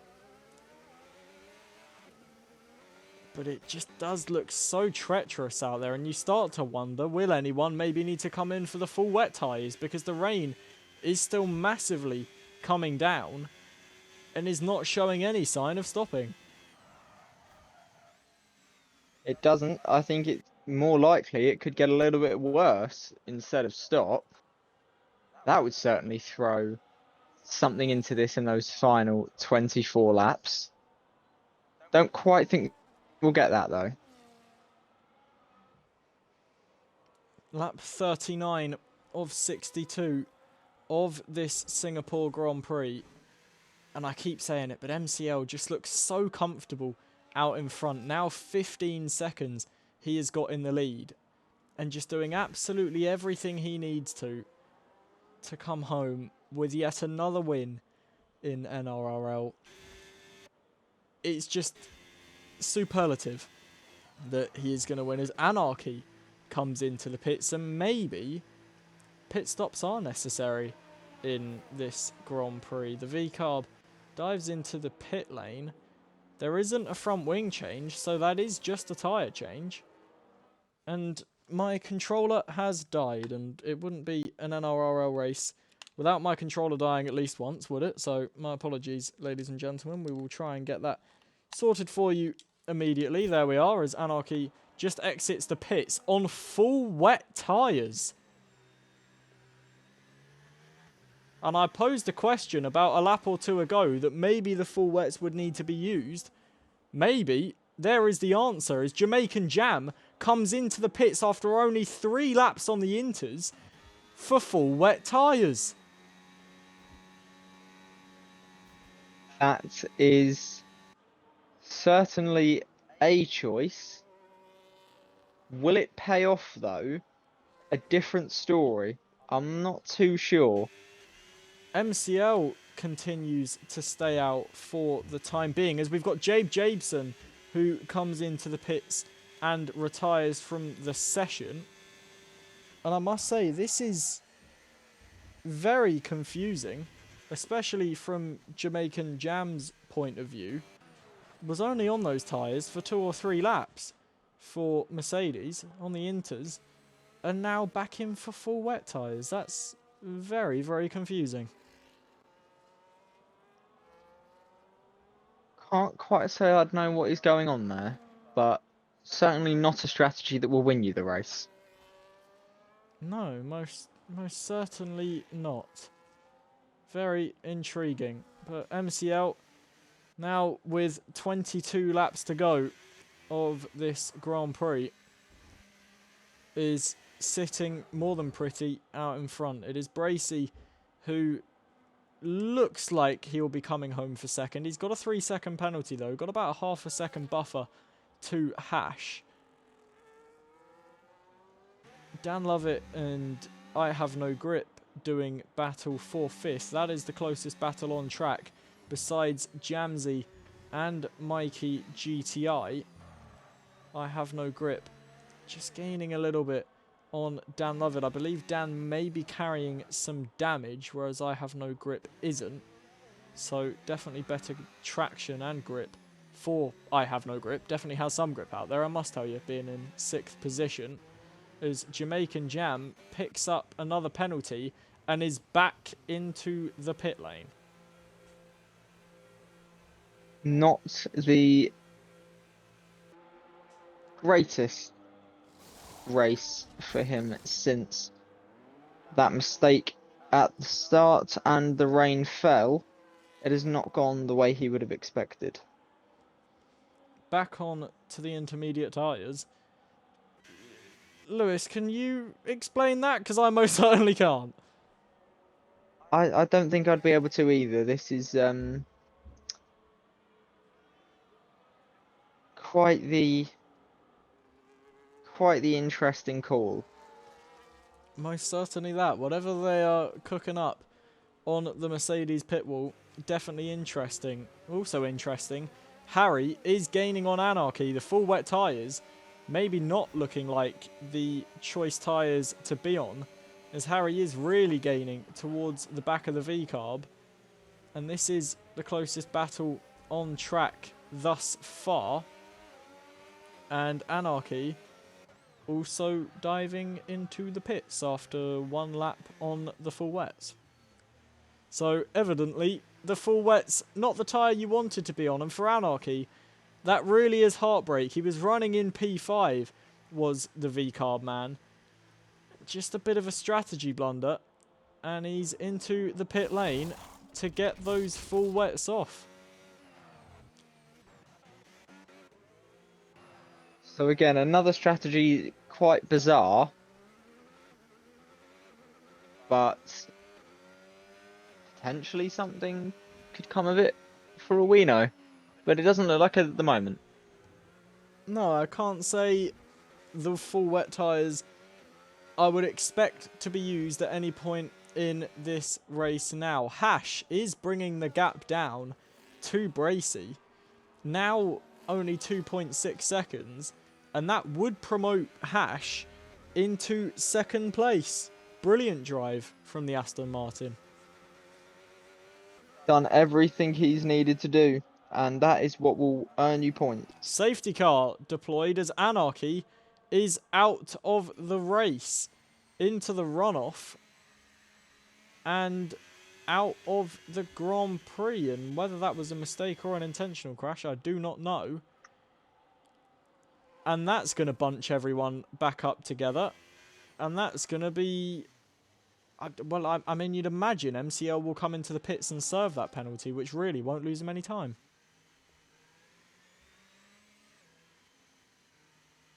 It shouldn't really, no. I mean, you think he'll stop for 10 seconds, change the tyres, come back out. Everyone else, realistically, will probably come into the pits as well. So all that's really going to cost him is the 10-second penalty. And he's currently 22 seconds ahead of Bracy. So I'm relatively sure that MCL is going to get away scot-free, yeah.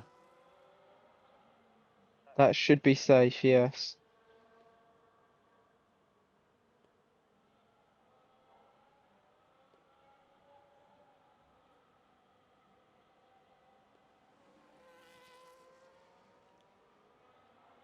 And you would have to imagine, by the way that he has ran this race, there is absolutely nothing that can stop him now. I mean, there has been everything thrown at him for this 42 laps, and there's just been nothing to get in the way of him.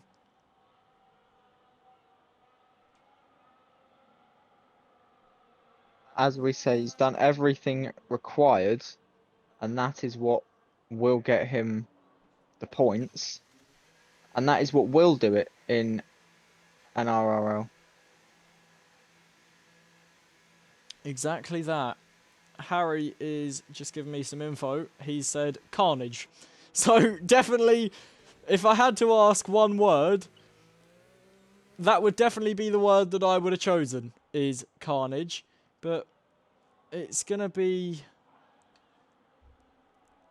quite the eventful end to this race, I can imagine. Especially after the 43 laps that we have had. MCL does come into the pits, gets out very, very comfortably. Still in the lead of this one. And will continue on as Hash, I believe, has jumped Bracy in the pit lane. He has. And Quincy is right there with them. So when this safety car restarts, not only will MCL have a fight on his hands to keep it, Hash will have a fight on his hands to keep that second place. He's just one back. This could get very, very intriguing between this top four. And once we add those down the rest of the field, your Mikeys, your Jamsies, this could reignite some fire back into this. Most certainly so. It is MCL that will lead then from Hash and Bracy. They are your podium positions. Harry up to 7th as Jamsy dove into the pits. Harry electing to stay out on the 12-lap hold intermediate tyres. Although you got to think, Jamaican Jam came into the pits and on the newer tyres was actually losing time to Harry. So maybe that won't be a big issue for the Mercedes driver. Very, very hard to call. He's still in a relatively decent position, but not the position I think he would be too pleased with given where he was.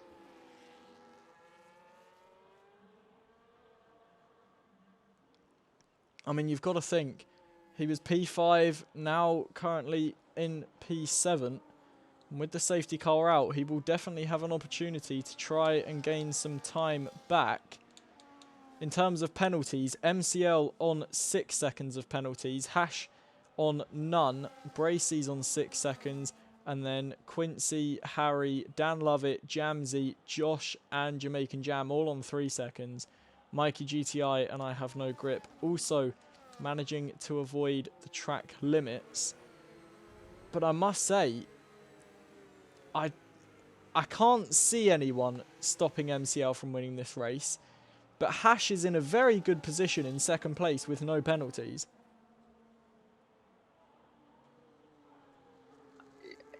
At the current rate he's going at, if he can just keep within striking distance, he'll be going one better.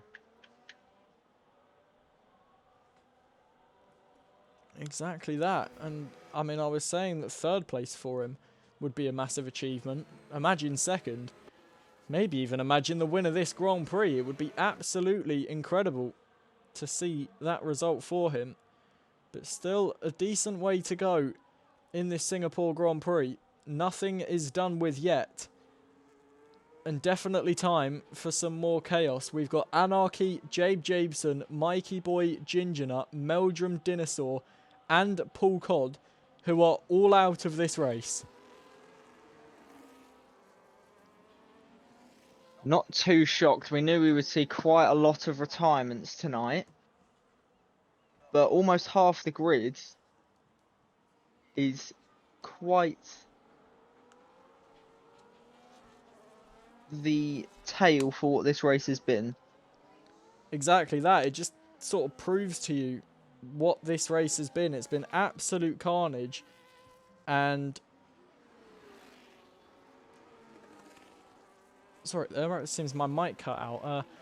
It's been absolute carnage. And, I mean, you know, we've seen how quick that all these drivers can be, but the conditions only worsening with the rain. And it does look like the rain is coming down a bit lighter now.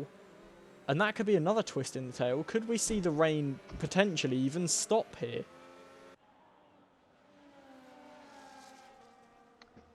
Yeah, as you say, it's slowly starting to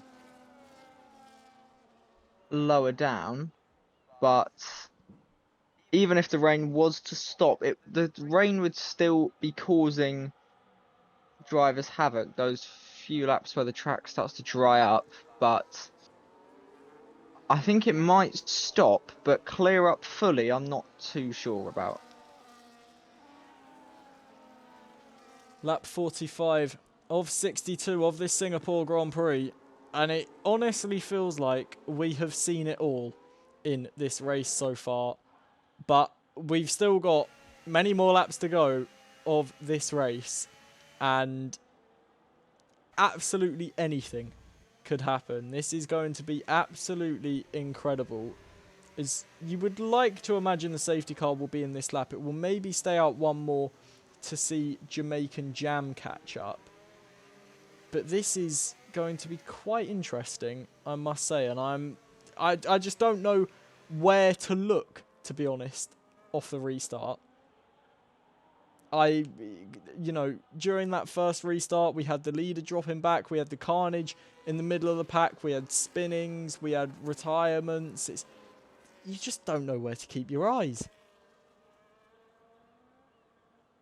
Definitely, and that is something that we've seen time and time again, especially at restarts, where a whole field is bunched together, and from 1 to, well, 11 in this,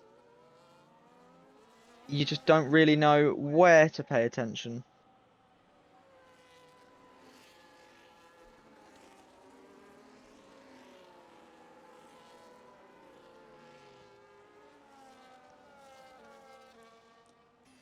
Is the safety car going to be in this lap? It doesn't look like it. I think we are maybe going to wait for Jamaican Jam to catch up.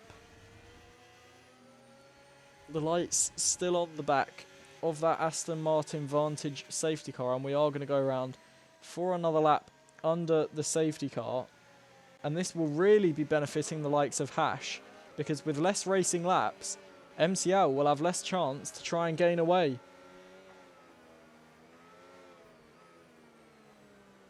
certainly, as the laps go on under the safety car, he will just be wanting it to restart again, given the pace he's shown. But at the minute, he might just see those laps come down and start to have a little bit of worry creeping. Definitely, and I mean, he's already on 6 seconds of penalties. There's definitely a chance that he could pick up more.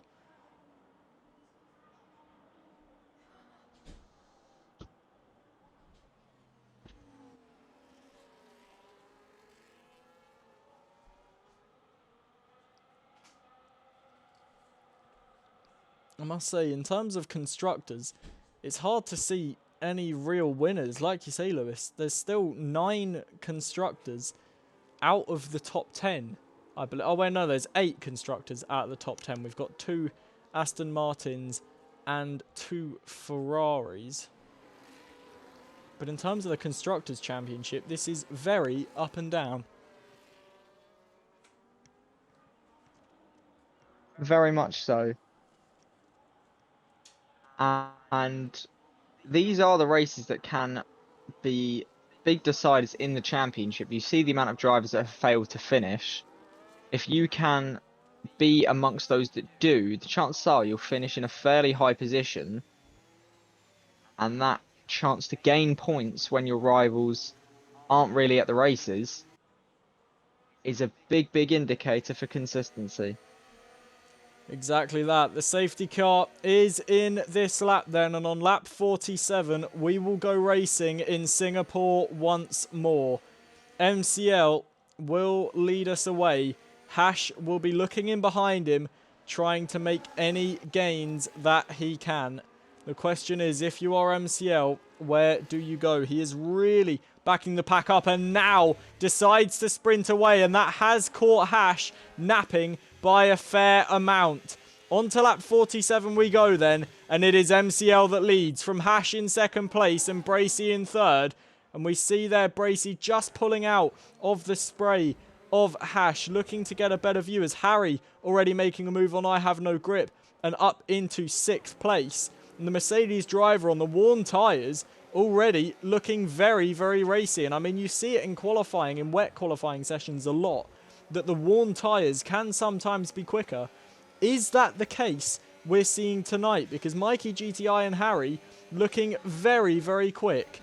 As we see down towards the back, we've got Jamsey attacking Dan Lovett into the left-hander. Dan just hanging it around the outside, and Jamsey looking very wobbly there as Dan manages to get his way back through and into 7th place. Out in front, MCL comfortably leading from Hash. Bracey just in third in behind, and Harry right on the back of Mikey GTI, almost pushing him through the chicanes, and onto the Anderson Bridge we go. Harry looking incredibly racy, almost throwing it down the inside of the hairpin over the Anderson Bridge there. The Mercedes driver working very well in these conditions and looking to gain positions early on. Working well for him at the minute. He's got that raw pace. And now hunts down his next target of Mikey GTI. I mean, 6th place from 16th on the grid would be a great result for Harry, but he is definitely looking to convert that into something even better. Mikey GTI is just falling off of the pack ahead of him, and Harry will see that gap just coming down a little bit and will want to get on with this as quick as possible. He's safe behind. Dan Lovett's about 1.3 seconds behind. Jamsey still putting pressure on the Ferrari. Josh is also in that fight. Jamaican Jam is also in that fight. But out in front, MCL leading by 2 seconds. Needs another 4 if he wants to win this race. But I can't see anything stopping him. Neither can I. He has been on pace all evening long, and anything other than a victory, you would have to say, would feel like a failure. Most certainly that. I mean, he's led nearly the entirety of the Grand Prix, or has he led the entire Grand Prix? No, he hasn't. Someone else did a safety car restart. Who else did a safety car restart? I can't remember. I have no grip. No, Josh on the hard tyres when it started raining. Yes. Yeah. I was about to say he was about a Grand Slam. But obviously there was that moment when MCL came into the pits and Josh stayed out, came in for the intermediate tyres, didn't manage to lead the laps under the safety car. But what a performance this would be from MCL, leading, I believe, all of the racing laps. Pole position. Who's got the fastest lap? It's Harry with a 33.7. I believe that was when he came in for the medium tyres about midway through this Grand Prix. Still stuck behind Mikey GTI for the time being, but definitely looking racy. Closest battle on track thus far seems to be Jamsey versus Dan Lovett for 7th. And that is certainly one to keep an eye on. Dan, you would have to say these are signs that that form that he'd been on in the previous months is slowly starting to evade, as this would have been a race where in that spell probably wouldn't have finished. May not be as high up as he would have wanted, but to come away with 7th, I think he can be pretty satisfied with that. I do believe he is the highest tier 2 driver, so will score some good points tonight. And that will definitely further him on in his bid for a second Drivers' World Championship. Won the Drivers' Championship in Fridays just a couple of weeks ago. And as we reach the business end of this season, looking to claim a second, Jamsey just looking to try and put some pressure on him. But Dan does look like he's got his number. Jamsey is really gaining towards the next right-hander. Nothing doing for him, just not close enough. Harry still right on the back of Mikey GTI, and both Ferraris doing a great defensive job here. Jamsey maybe going to look to the inside of the chicane. Again, just not close enough.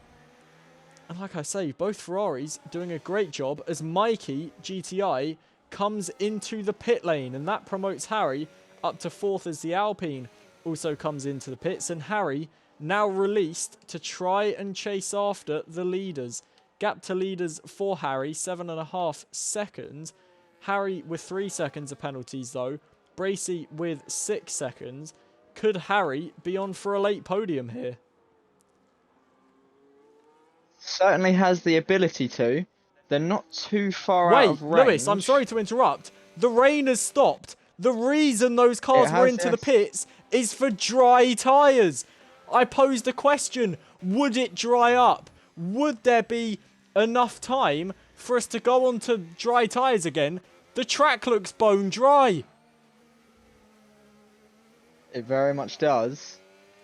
And this will throw one last twist in the tail. 12 to go. MCL still with a fairly healthy lead. Only a few tenths off of erasing that penalty. But does he take the risk in pit? He's going to have to. Well, you would most certainly say so. Hash is beginning to struggle. Harry somehow still gaining time. This guy just goes and finds grip wherever it's possible.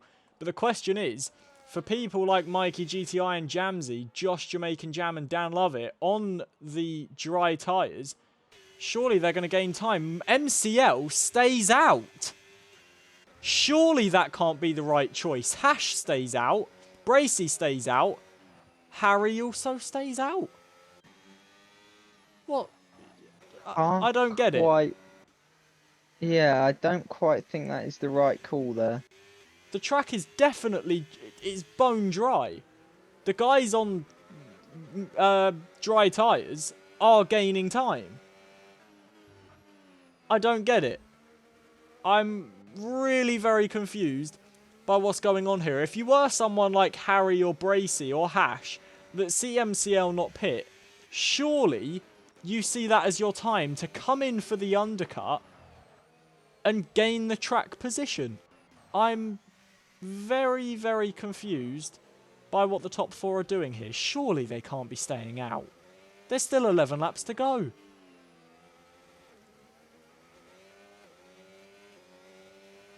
I don't quite think that's the right choice. I feel like that's too risky a move.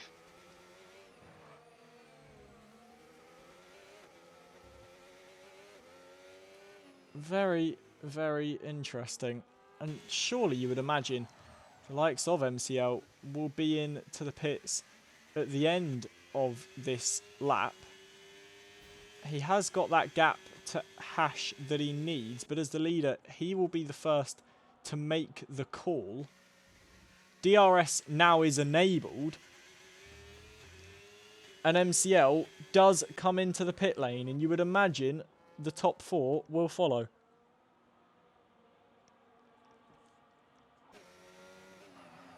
So what happens next then? Quincy is probably a little bit too far away to jump any of them. Harry made a big He could mistake make coming it into the difficult. pit. Sorry to interrupt you, Lewis. He went right into the back of Bracy, took a bit of his front wing off. I don't know how bad the damage is, but there's no end plate on that Mercedes car. And wait, MCL didn't come into the pits. MCL stayed out, Lewis. I can't quite understand this. I don't get it at all. The Alpine has moved into second. Hash is in third. Bracy's fourth with Harry in fifth. Surely MCL can't think he's going to stay out and win this race on the Inters. No, surely not.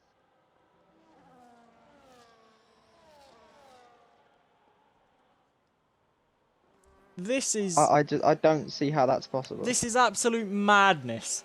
Absolute madness. Harry picked up another penalty. That means that he's got to overtake Bracy on track. I'm dumbfounded by this strategy from MCL. He's now got no battery left. Although, thing is, with a 30-second gap, surely he's going to pit and just come out in the lead anyway. He is now coming towards the pit lane. He gets the car slowed down. He is coming into the pit lane. Okay. But surely with a 30-second gap, that's more than enough time to just come out in the lead anyway. 30 seconds would be long enough, yes.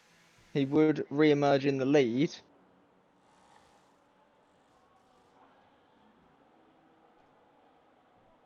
This may have actually worked out in his favour.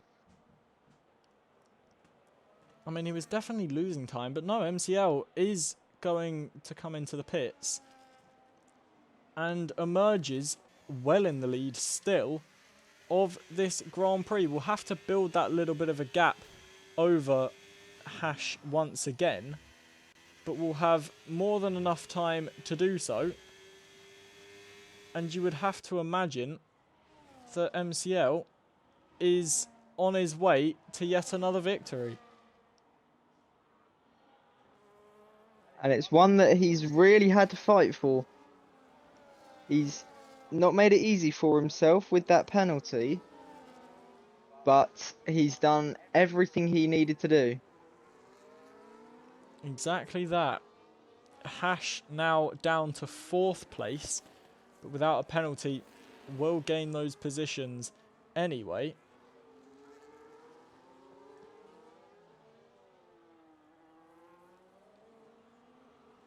And the race now, once more, just settles down as the DRS trains begin once more.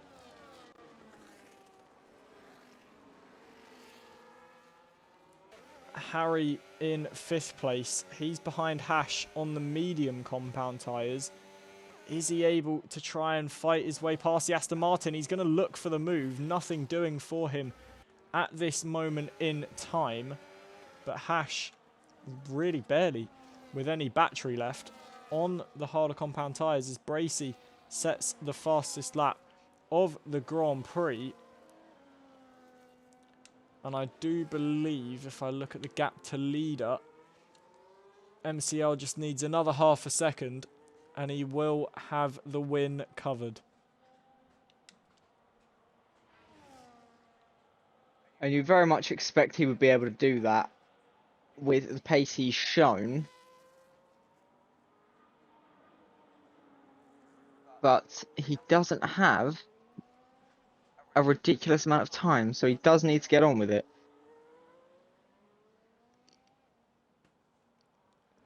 Exactly that. Bracy is in third and is gaining on second place. Harry is in fourth and has managed to get past Hash for fourth place. Will now look to try and gain towards the podium places and see if he can try and make any moves. But first he will have to defend a little bit from Hash as Hash tries to get that fourth place back again. It is then Jamsey who's in sixth, and really out of, if you look out at the top five, nobody really fighting apart from Dan Lovett, who is on 16 lap old mediums, just trying to fight with I have no grip on the 3 lap old softs. MCL sets the fastest lap of the race, and surely that is the stamp on a really perfect event for the Sauber driver. Very much so, as he has been just, quite frankly, a level above everyone else today. I couldn't agree with you more. As much as sometimes it can be a little bit boring seeing the same guy win all the time, you've always heard the complaints of when Schumacher did it, when Vettel did it, when Hamilton did it, when Verstappen did it. Now you hear it about McLaren. But it just shows you when a driver is at the peak of their performance, unless you're Lando Norris, winning races is an inevitability. And MCL is putting on an absolute clinic at nearly every race that he turns up to and is looking like an unstoppable force. He's certainly at the peak of his powers at the minute, and he doesn't seem like he has any intentions of slowing down. So, if this is the speed he has, as he continues to improve, it could be a very scary sight for the rest of the field. Most certainly that. It seems like he is only getting quicker with every race that he takes part in. Sets another fastest lap of the race, a 1 minute 31.2 for MCL. And like you say, just absolutely no sign of slowing down whatsoever from the Sauber driver. Just doing absolutely anything he wants to do, finding grip wherever he goes. As Jamsey and Hash now fight through the turn 1 and 2 complex. And Jamsey almost getting squeezed into the wall, almost reminiscent of the 2 McLaren drivers at turn 1 and 2 on lap 1 in Singapore in weeks previous. Jamsey still right on the back of Hash though, as Bracy manages to get through up into second place, and Jamsey looking to barge his way through on Hash, but Hash going very deep on the brakes, slamming his way through. Jamsey says, well, I'll do the exact same back to you, mate, and manages to get his way through up into 5th position. And the question is, can Hash just try and remain on the back of Jamsey? Can they try and gain towards Harry and keep themselves, or well, can Hash keep himself within a chance of a podium? That is the question. The current penalty for third place is 3 seconds. Hash, I don't believe, would finish third, although with Bracy's 6 seconds, it's going to be very close. It will certainly be that one that the drivers and us will have to keep an eye on as the laps come down. And it is just one of the worst positions to be in with laps to end, knowing that you could potentially lose a position or jump one, all depending on a penalty. Exactly that, and we see this is the case in NRRL so many times. It's nearly every race now. The race is normally, or at least 1 position or 2 positions or however many, is decided by a penalty, and that is stressful for the drivers to try and keep an eye on. As much as, you know, around a track like Singapore, you're doing your very best to just keep it out of the walls and stay locked in and focused for 62 laps. trying to then keep your eyes on penalties and gaps and intervals at the same time. Very, very difficult. Harry doesn't look like he's got the pace to try and gain on the guys currently occupying the podium slots. Jamsey is starting to gain actually towards the back of Harry and will be getting the benefit of DRS now. Jamsey, with a 3-second penalty, doesn't actually need to pass Harry, but most certainly will want to do it for just a racing statement.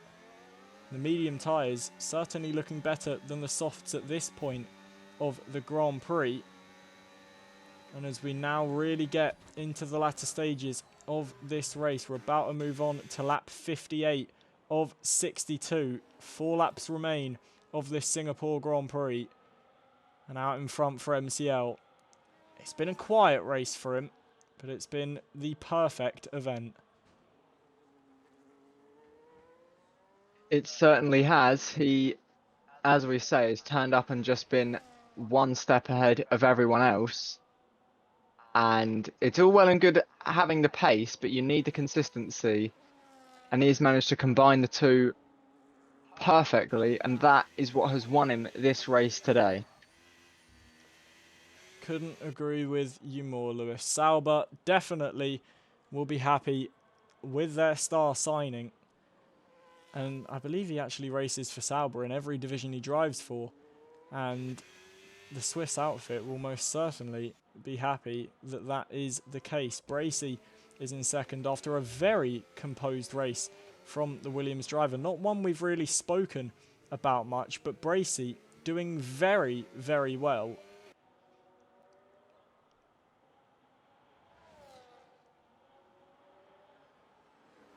He's had a little bit of a quieter race, shall we say, have Racing Quincy. Maybe not people we've spoke about as much, but that can also be the sign of a good performance, not really getting himself involved in too much drama and just narrowly chipping away and taking the points at the end of the race when they're needed. Exactly that. Jamsey still right on the back of Harry's Mercedes. This is the battle for 4th place. And like I say, Jamsey doesn't necessarily need to take the position. He will take it because of the penalties anyway. But will definitely want to make that statement on Harry and get his way through as Jamaican Jam and Josh do battle through turn 1 and 2. A little bit of contact between the Mercedes and Aston Martin. Jamaican Jam does manage to get through though, and Josh just has to back out of it for the time being as Jamsey and Harry do battle, and Jamsey off of the track there and does look like he's managed to make his way through, but Harry on the switchback, his trademark move now, lovely execution of the switchback and back up into 4th place. Beautiful driving from the pair of them to keep it fair. There was a moment where Jamsey was off the track, but I'm sure that wasn't intentional from either of them. Both of them giving us very hard racing, but very fair racing, as Jamsey has actually gone straight into the back of Harry as I say that and nearly spun him round. Luckily for the Mercedes driver, that wasn't the case. But, I mean, these two, they've been battling from the word go, and somehow they always still manage to find each other on track and do battle just a little bit more. And they have provided so much entertainment for us over the course of this race. Long may it continue, gentlemen. Very much so. They've always just been, as you say, around each other. And something we've seen time and time again. And this could be a rivalry we see for a long, long time to come.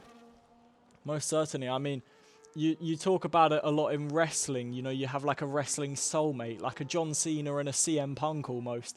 Well, Harry and Jamsey seem to be racing soulmates. As Jamsey, a big crash, goes into the wall. I don't know if that was contact with Harry. Gets a 3-second time penalty. And big damage for Jamsey there. And that surely is the end of the battle. Just as I was saying they were racing soulmates, maybe now racing enemies. That's personally, I believe, a mistake from Jamsey there. Didn't really know which way to go. And, well, I can tell you, whichever way you were trying to go, straight into the wall wasn't the right one. No, most certainly. You can either go left or right in a Formula One car.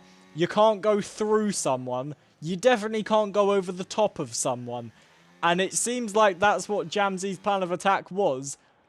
Don't think that quite worked out for him. Jamaican Jam has managed to get past Hash, who's got massive damage in the Aston Martin.